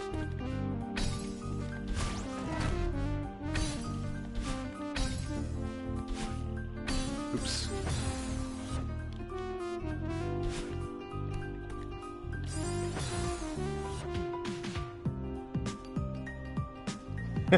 Small talk sucks, cursed content is fun. I agree. Really specific sprinkles anecdote. My mom calls chocolate sprinkles chocolate shot, and I just don't know where this came from. I like that. I feel like moms have enough credibility, like just right off the get-go, that they can create one term, you know what I mean? They can just make their own lingo for stuff. That also seems like kind of just a shared moment, like, with their kid, you know? To have like a name for things. I don't know. I think it's cool.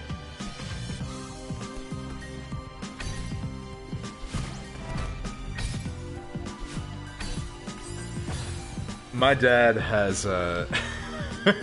this is a little bit blue, but my dad has, he's used this certain profanity that I've literally heard used nowhere else.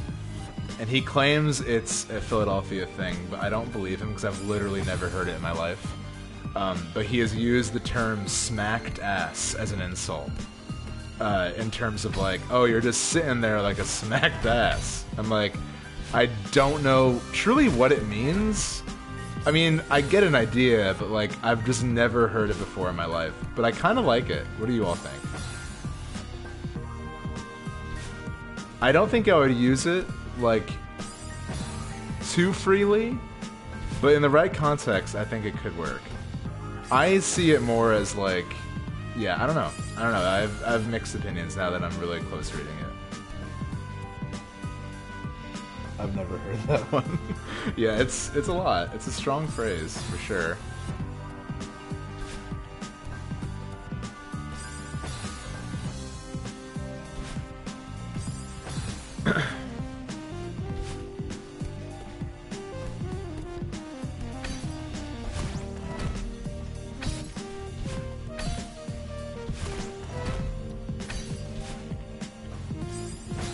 Close.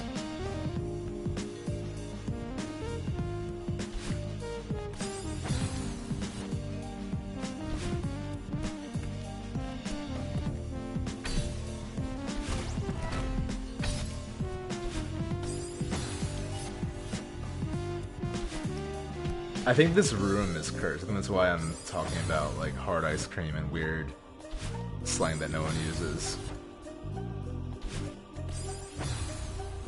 Also, whoever was brave enough to Google hard ice cream just to validate that that's a thing people said, thank you. That I would not be brave enough.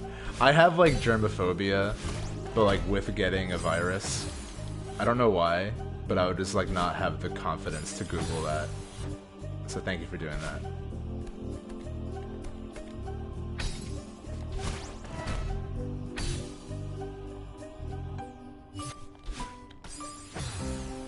I do think a smacked donkey would kick you and not sit there dumbfounded.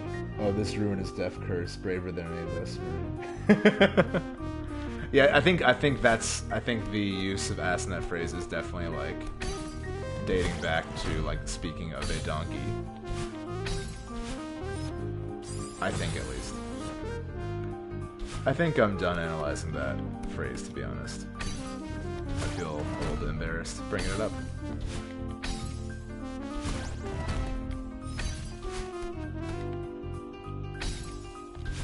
Hell yeah. We got through. Oh my god, what is this thing? I forgot about this guy.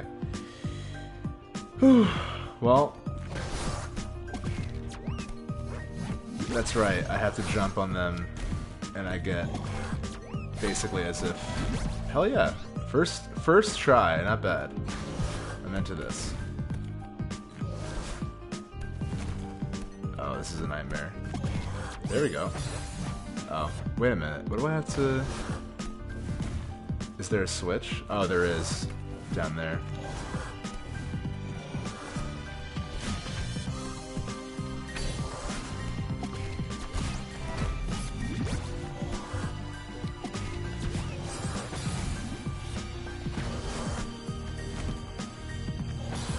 Just trying some stuff out. Being experimental.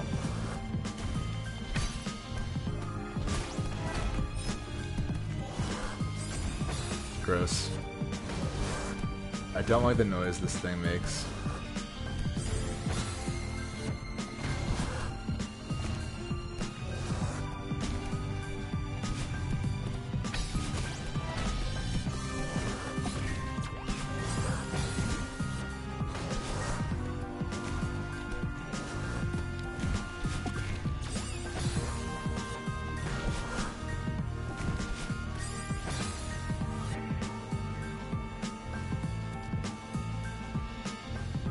The tentacle monster is so scary, it gives me so much anxiety. I really don't like that its eyes turns into a mouth. Yeah, that's the worst part of it. How you walk this level so calmly. This is chaos. Yeah, this is a rough one. This is the point in the game where like you're kind of like basically inside your head. This is kind of anxiety personified in a way, which obviously is really effective.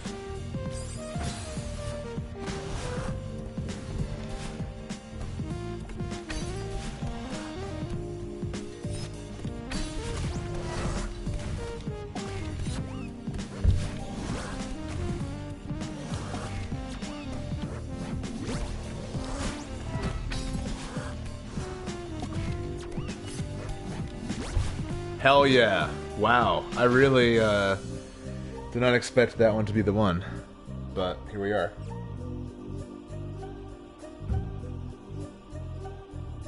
Do all dads just have weird profanities that they come up with? My dad says mother puss bucket as a stand-in for motherfucker. That's just a part of my life. Oh wow, that's amazing, Humble Goat. Cloud Strife. I'm playing something else while I listen to this, and this map is not what I was looking at the time. Yeah, things have changed a little bit since you last left off. We're doing okay though. Wow, what are these red pillars? Ah, interesting. Okay. That's what I gotta do.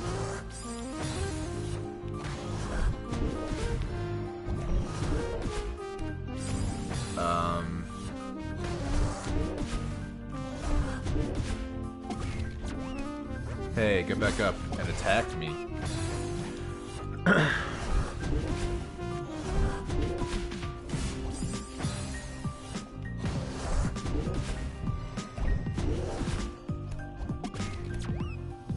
Yo. Alright, get back up and... yeah. Do these eventually just fade away, or does he have to charge into them? Maybe I can...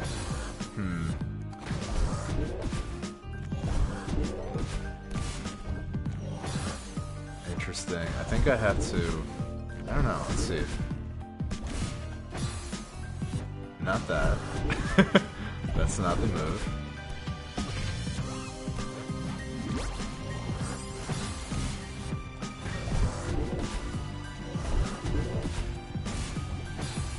I feel like I need to definitely have them crash into it.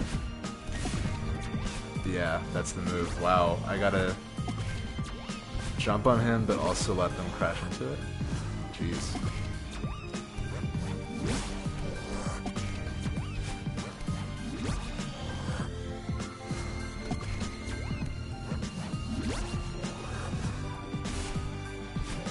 There we go. Oh, that was close. That was really close. I'm doing... I hate to toot my own horn, but I'm doing much better... Well, here I go. I remembered that this monster was a possibility in this run, and it's going better than I thought it was going to go. That much I'll say. Okay, I gotta actually hop on him to get to that other platform, which is interesting. Oops.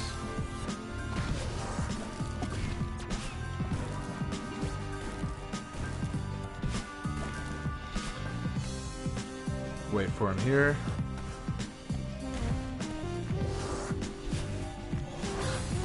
That's tricky.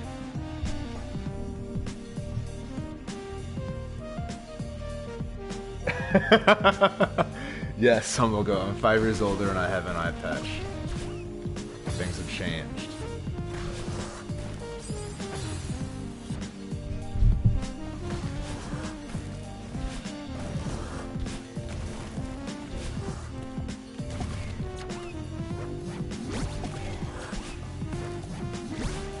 There we go. Awesome. Theo! Oh. I think we have to pick him up. Yes. Oh. That's awesome. I was wondering if they were gonna have fun with the story here.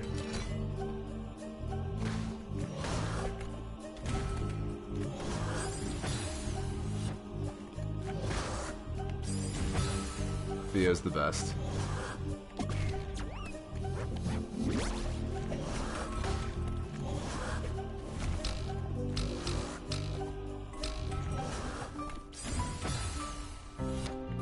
Okay, this is a little tricky.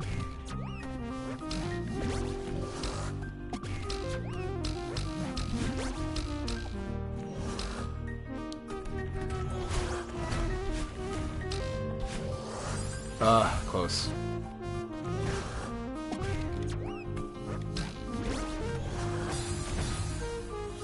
Oh yeah, if Theo falls off, you also die. Which makes sense. You don't want to progress without your friend, that's why you came here.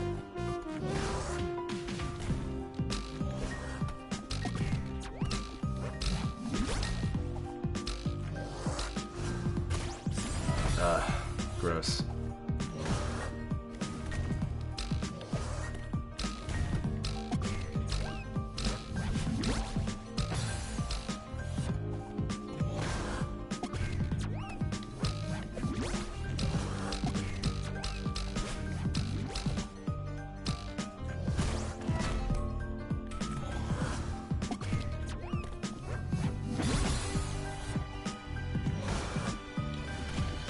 So now we know we don't necessarily have to dodge or dash into that. We can just put Theo on it. This reminds me a lot of Ocarina of Time with Princess Ruto in Jabu Jabu's belly. Come on.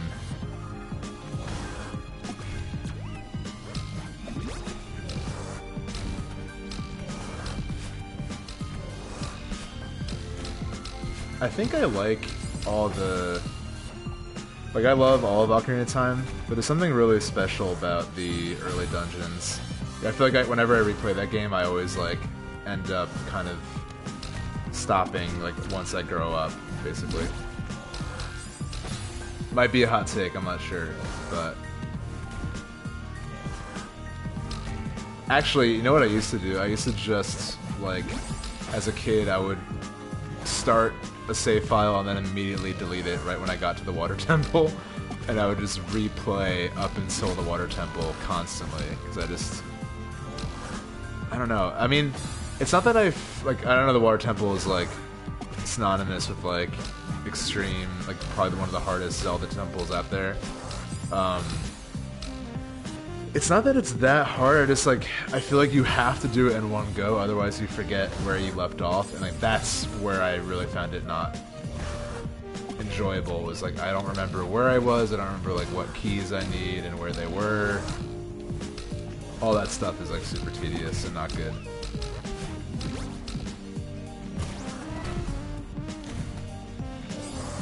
Gross. Oh, I just noticed these eyeballs on the left. That's good.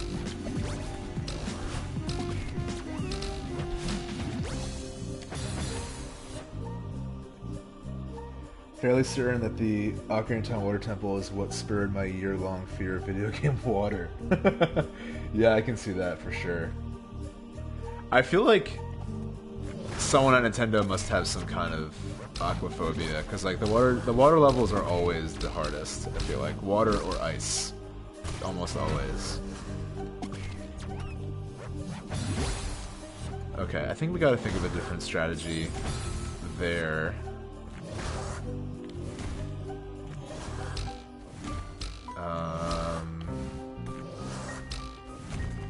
Come on.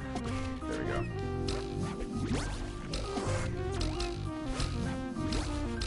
I think I actually gotta throw him while I'm... Yeah. I think I have to throw him while I'm on the spring.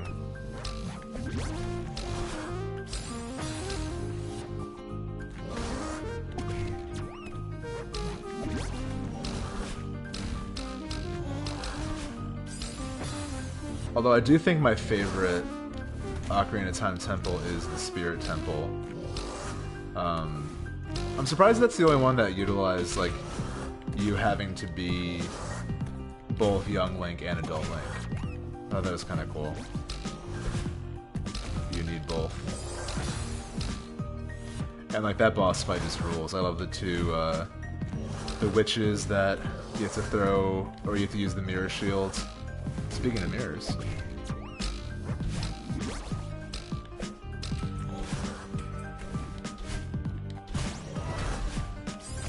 Ugh, that's gross. That was the one.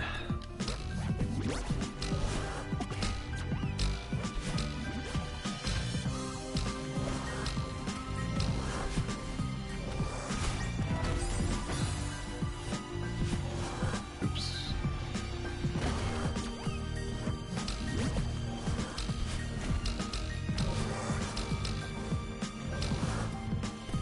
Oh no, Theo, no, I'm so sorry. Oh, Theo.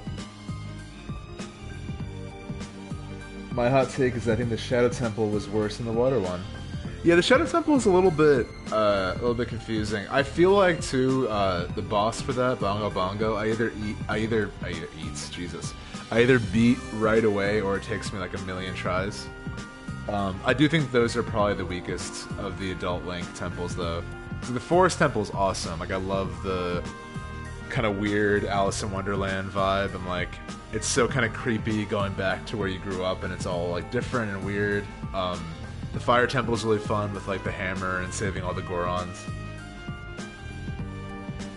At least in the Water Temple you get to meet Princess Ruto again, which is kind of a cool story moment, and then you also get the long shot, which is cool, and you get fire arrows. So there's a lot of... It's a cool moment in this story. I could see the Shadow Temple also being kind of a divisive one. One of the things that made the 3D remake Water Temple better is they used some interior design tricks to make it easier to find the water level stuff. That's awesome. Shadow Temple scared the shit out of me for years. What levels did everyone struggle with as a kid? I was too scared of the flood level in Halo and came up with speedrun strats to get through it without looking as far. Excuse me. With looking at as few icky monsters as possible. Crocodile. What levels did I struggle with as a kid? Because of difficulty or because of like being scared, or both?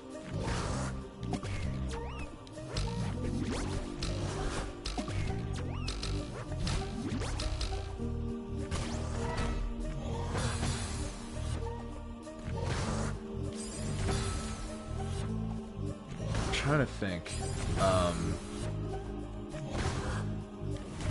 I feel like there was definitely, even though it was like a lighthearted game, I remember actually being kind of scared of some Banjo-Kazooie worlds like, as a really little kid.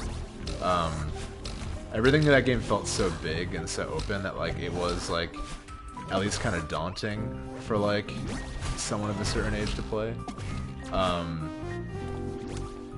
I think that in terms of like just not knowing what to do, I think I'll probably talk about this on the show at some point, because one game I've been meaning to play. Oh, I gotta go all the way back.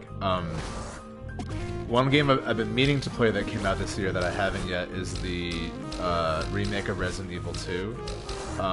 Because I'm talking about my dad a lot this stream, but here we go.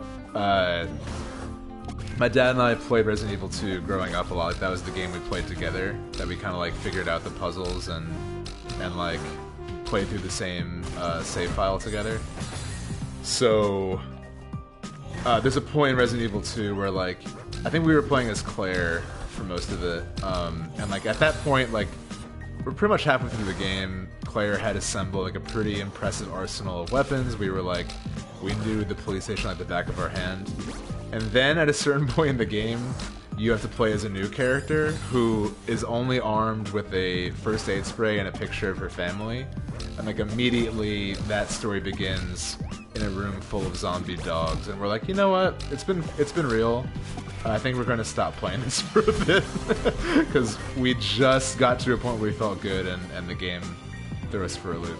I'm sure there's like intention behind that. I haven't played since I was really young, but I'm excited to check out the remake. I hear it's great. I want to see how it is. Oops.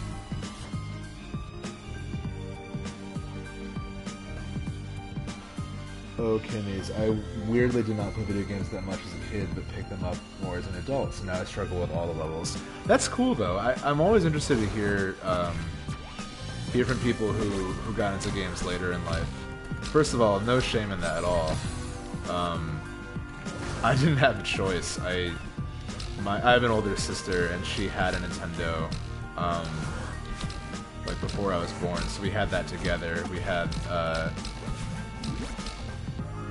the dual cartridge Mario Duck Hunt game, which is like the best game ever, and a few other ones. I was like a little too young to fully like enjoy the NES, but we got a Super Nintendo when I was really little, and like that's kind of where like my formative years.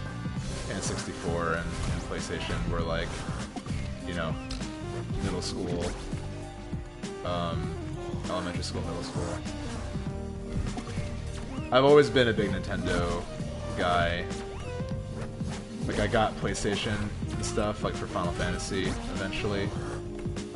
But I feel like I've always been Nintendo first. Ugh, no!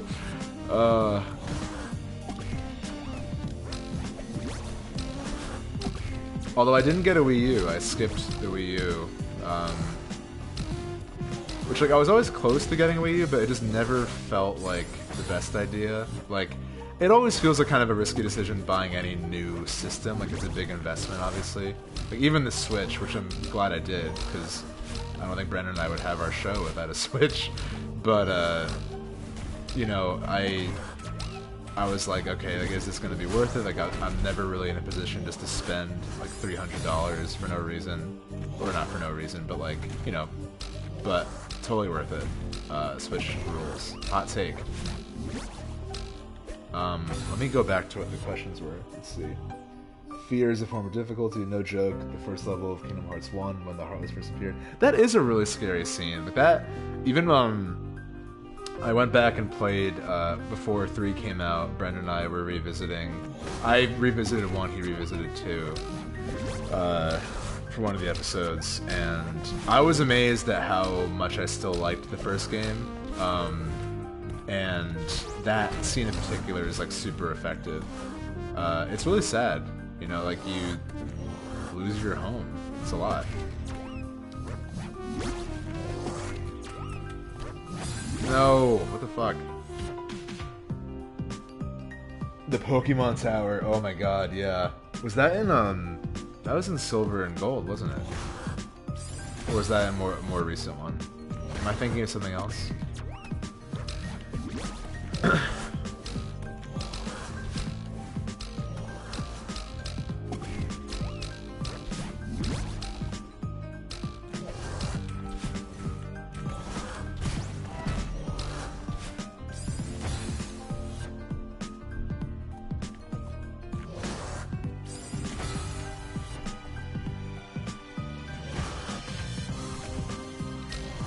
I am, as evidenced by anyone who listened to the last episode, I am getting more excited for Sword and Shield.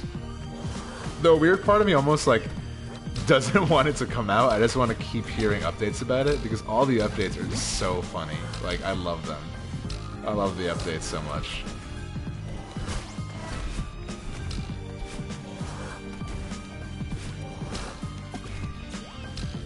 I am so happy that all worked out, because I was not prepared for it too.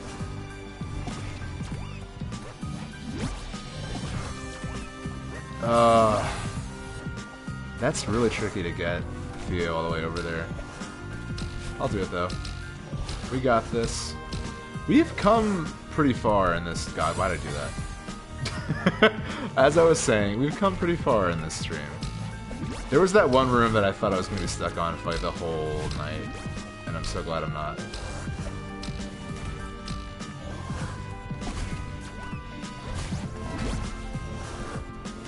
Wow.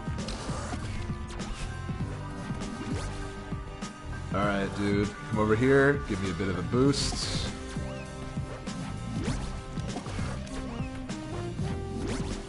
Okay, so when they respawn, they actually give like a weird, like, they like have like a gravitational force that sends you in a certain direction. Worth keeping in mind. Alright.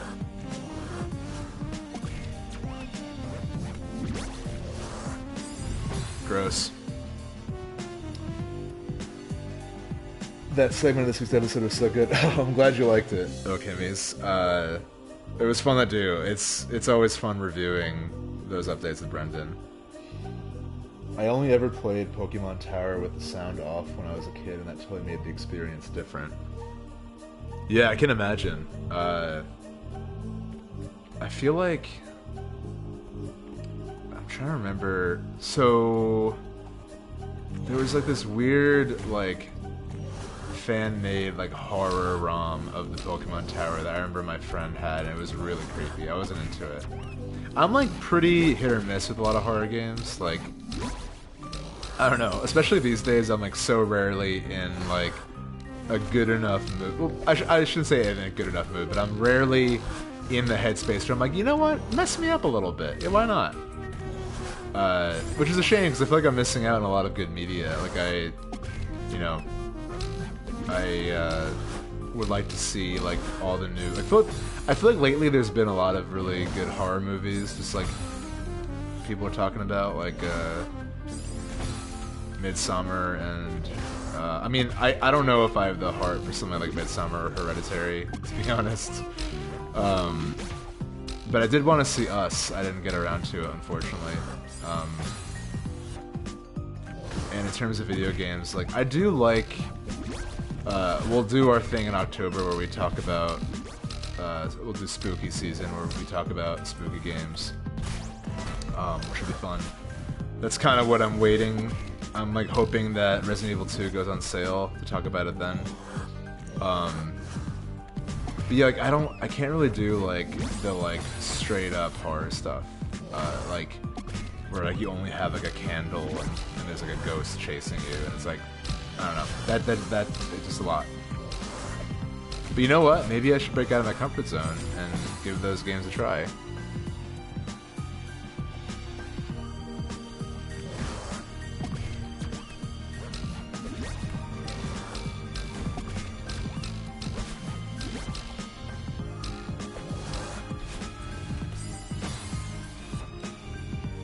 I can't even watch Let's Plays of horror games. Yeah, I don't know, like, I think it all depends on, like, what the intention is, you know? Like, if it's, like, just jump scares, like, no thank you. Like, I'm not into that.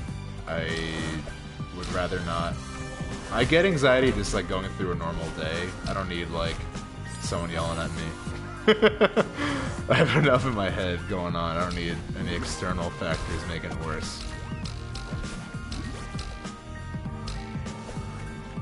But I have had like really enjoyable experiences playing. Like, I mean, I've enjoyed the Resident Evil series. I've enjoyed Silent Hill in passing. I've played a couple of them. But those feel like they're telling a story, you know. It feels like the horror is like part of the story and not like it's not just about scaring you.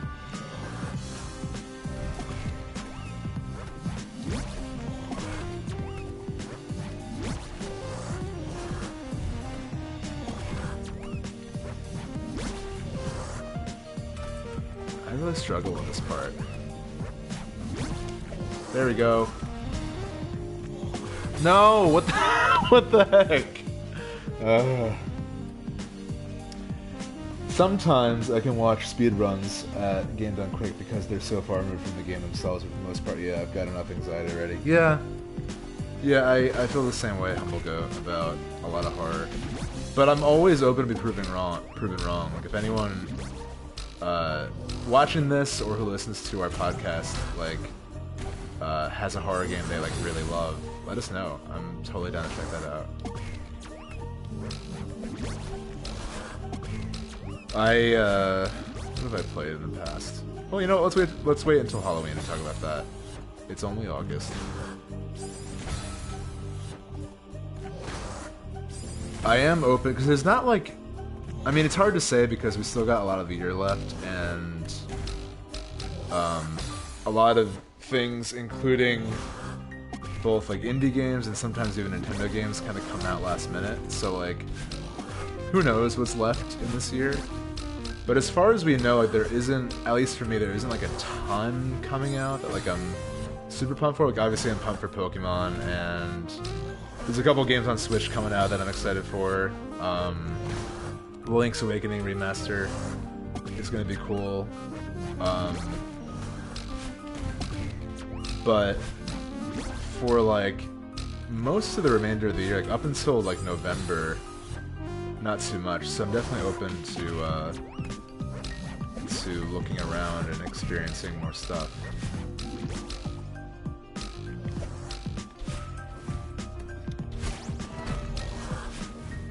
I feel like this is getting kind of spooky, honestly.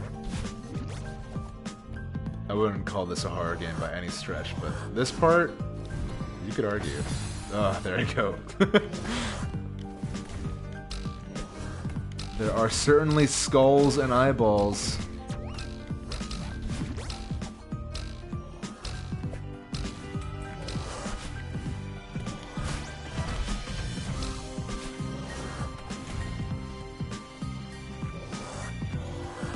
Alright, Theo, we're gonna give you a good toss, alright, buddy? No. Maybe I'm doing something wrong. Have I ever considered that? That I could be going about this whole thing incorrectly?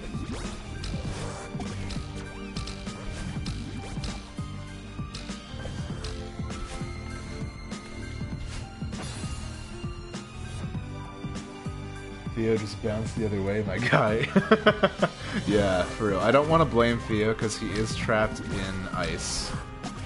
Or at least a crystal. But it would be very helpful if he did at least bounce the other way.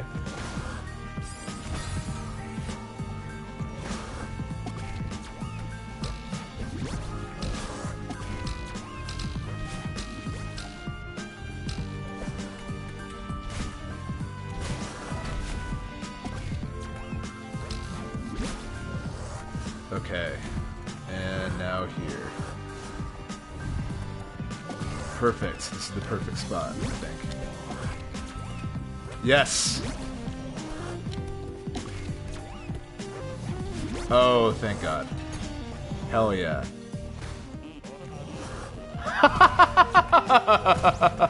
Wow, that was way too perfect. This isn't canon, is it?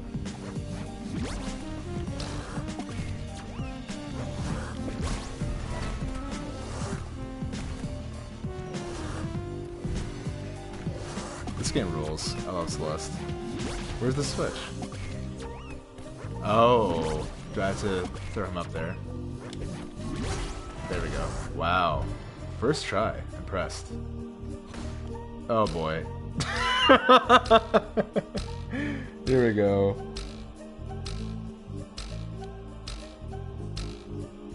do it. I think I have to throw him on to the other one. There we go. And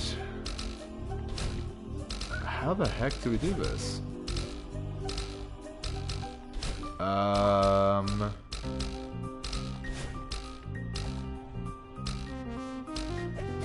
Oh, so he can go... I see. I think do that first. And then... Oh my god, can I catch him in this fucking game? Alright. There we go. Hell yeah, that ruled. Alright, that did not rule though. Okay, so first, get him on that. Then, catch him midair. Easy. Okay, they want me to do that again.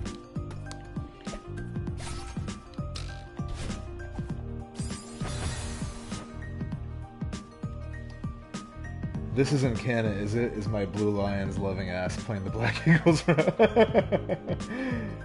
Oh my god. Yeah, I don't know if I told you all in the Discord, but so in my Black Eagles run so far, I started off just recruiting Ash and Ingrid. And then I got Sylvain because I was like, why not? He's a free recruit. So I had 3 Blue Lions on my team. That felt like enough. Sylvain was kind of becoming an adjutant, and I was actually I've been leveling up and using Ash and Ingrid because I like having 2 archers, and Ingrid's like a really good, unique character to have because she's her resistance stat is so high. It's great, like Falcon Knight. But then, just by playing the game, I realized that my sword stat was really high, and then Felix asked to join, and then Annette asked to join, so now I pretty much have everyone except for Mercedes in the Black Eagles house. So I wonder how that's going to play out. Now I'm like, should I also get Mercedes and just have all the Blue Lions? I feel like I need to leave, like, at least one. Like, not that I want to fight her later on, but, like, I feel like I gotta leave Dimitri and to do with somebody, you know?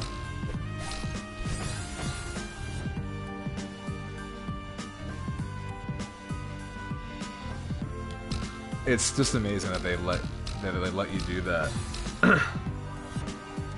I think when I eventually do, I mean, I've been playing a lot less. Like I'm still like pretty much in the first few chapters, but when I eventually do my Golden Deer run, I think I'm gonna stick to like just that house. I'm still like only really focusing on the Black Eagles cast, but I feel bad. I feel like I'm trying to have it all, you know? And I don't think that's fair. But we'll see what happens. I'm really curious, and it's actually like made this run of the story interesting that like this Byleth is just so popular, like everyone wants to join the house. It's great. Alright, I'm doing this all wrong.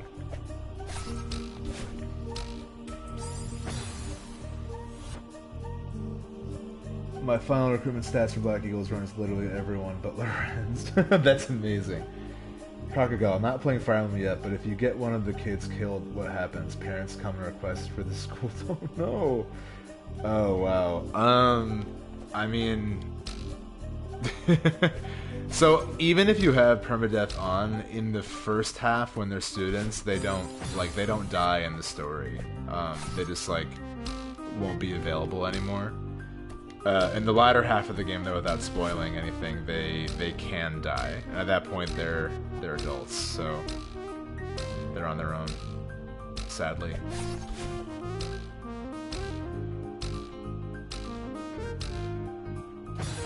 What happened with that?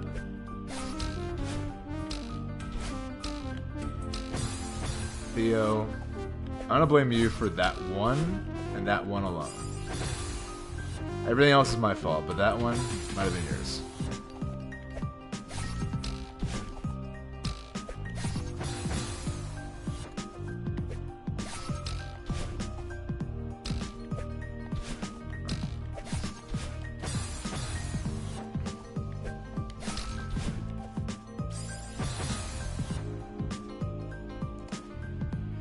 Yeah, there's I mean,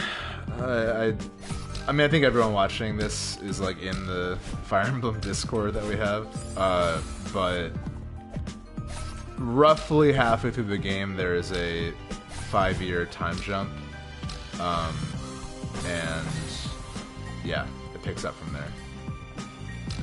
It's really good. It's beyond the point of me recommending at this point. It's slowly becoming one of my favorite games ever. It's really good though. Like, I mean, I've been a fan of the series for a while, but like, it really is something special. It feels like kind of a fully realized version of itself. No.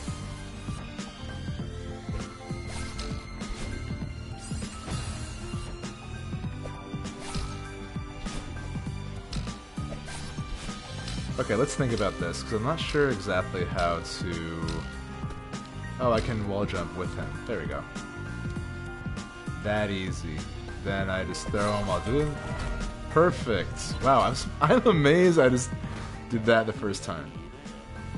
I really wish I had Theo's commentary throughout all of these. This is great.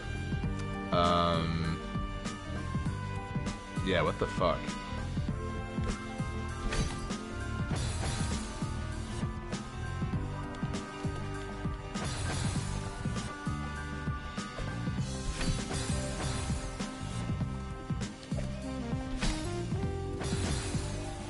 Can I dash while holding it? I can. Interesting. But I think I probably would be able to throw him again. Oh, wow. Okay. Let's try.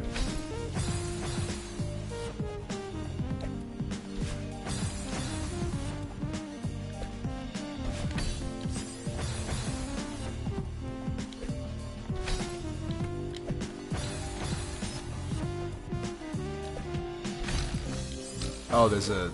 What? Oh, there's a spring there. Okay, so I can throw him on that.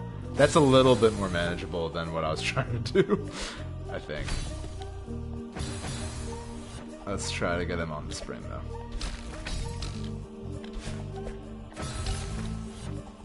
Yeah, that's more manageable. Slightly, but, you know.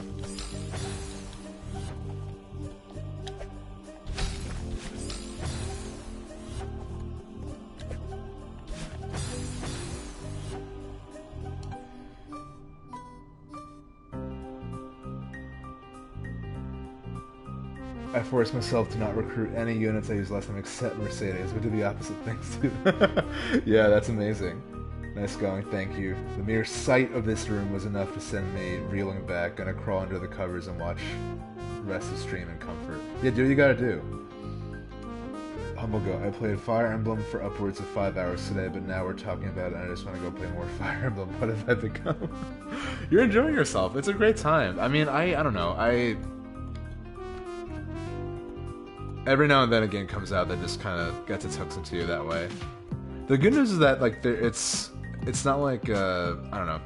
I think it's a good thing. I think it's a positive thing. All things in moderation, but I think it's a positive thing. All right, I gotta figure out the muscle memory of this. I think I got to throw, dash, catch, throw, dash, catch, throw. No, I gotta save one day. This is useless. I can't make a plan, it's gotta do it.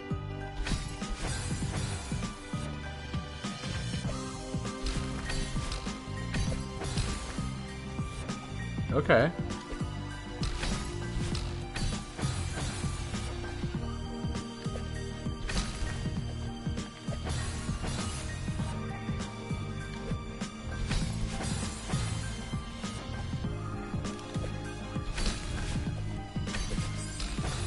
That was closer. I really hate how there are spikes on that thing too. Like, they really didn't need to do that, you know? Okay, I think I'm getting it. Theo, that was on you. I'm just gonna say it. That one time. You rule, but that was a lot.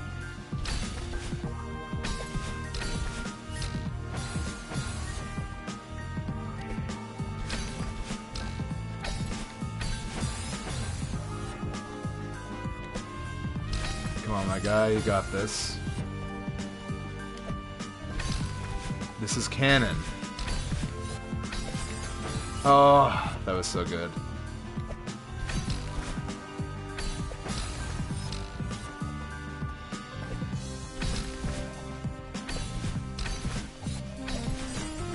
Close.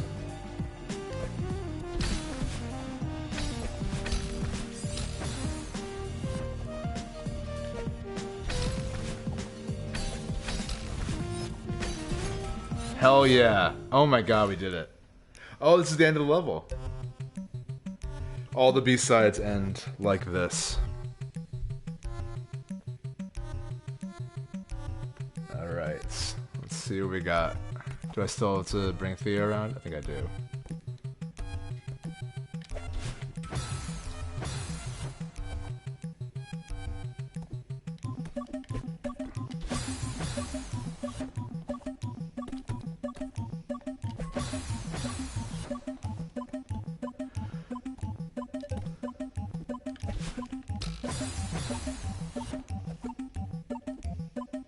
Too early.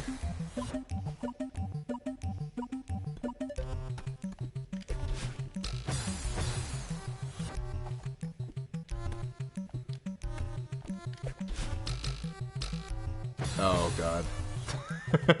Forgot about that.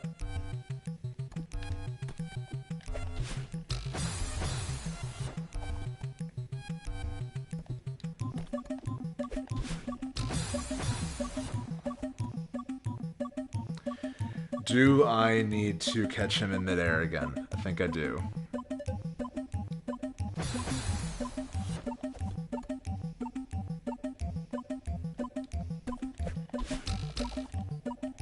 Yeah, it has to be that quick.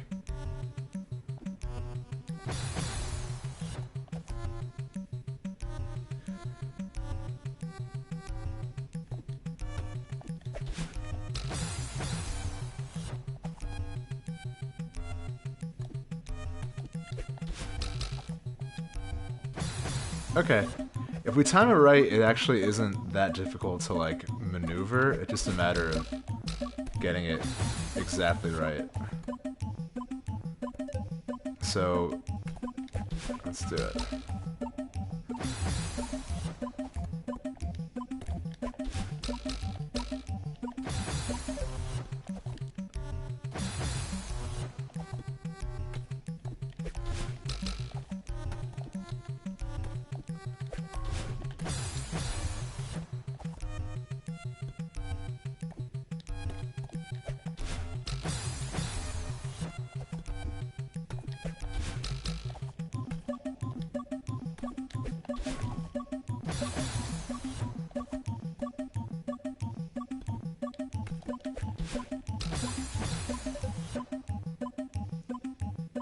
It's hell Tetris time, kids. I said this before, but I love that these tiles sync up with the music. Yeah, this is cool.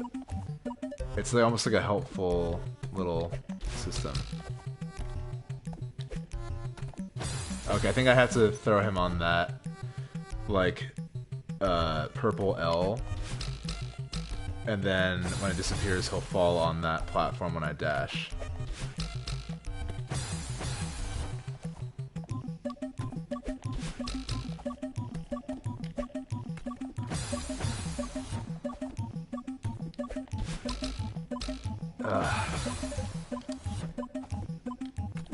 It's okay, we're getting it. So close. That's it, though. Just gotta do it.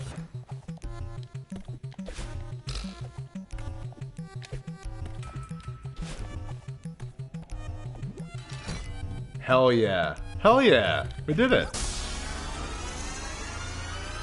Mirror magic. Oh, thanks. Thanks, Okimis.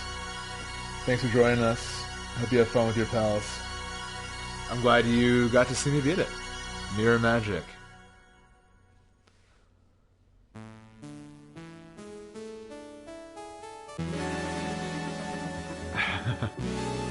This is a great part. I love this. I love their friendship. He's still holding onto his phone too. That's great. Amazing. And we only died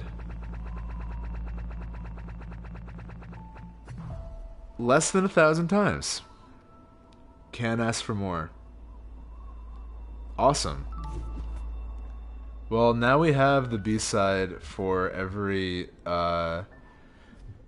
well, we've completed all the B-sides that I had, which was for chapter 2. We got that. For chapter 3, that was the first one we got. And now we have it for this one. I want to just quickly, before I wrap up, I want to quickly visit the core and see like what they're saying now. Because I'm pretty sure this is like, once you beat the game, this area opens up and they're like, I don't know, we can't do anything here. So I want to see if there's any progress going on now that I've beaten a few B-sides. Oh yeah, slight spoilers. Well, I mean, not really, but you do get different colored hair by the end. I hope you all don't mind seeing this.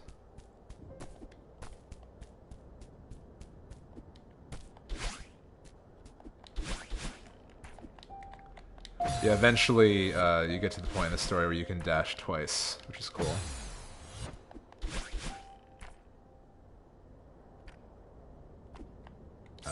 Why am I think I had to actually dash twice.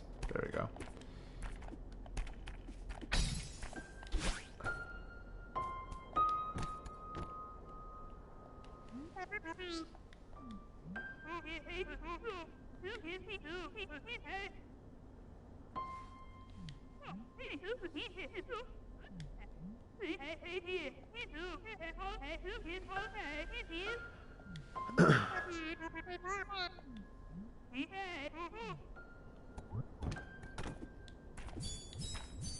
Oh, I see. So once I get 4 B-sides, I can move past this area.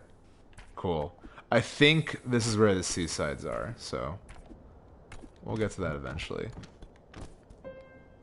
Okay, cool. Well, I think what I will do then is I won't have my PS4 with me next week, which is why I wanted to do the stream today. But in my off time, I'm going to try to find all the other B-sides and then maybe do the rest. Because we only have a few left now. We've done the needful. But yeah, this looks like a good scene to wrap up on. Thank you all for joining me. This is a lot of fun. I will try to stream this again when I get back, so like towards the end of the month. And Brendan and I are going to do something fun when we're together next week, so look out for that as well. But thank you all so much. I hope you have a wonderful night. See you later.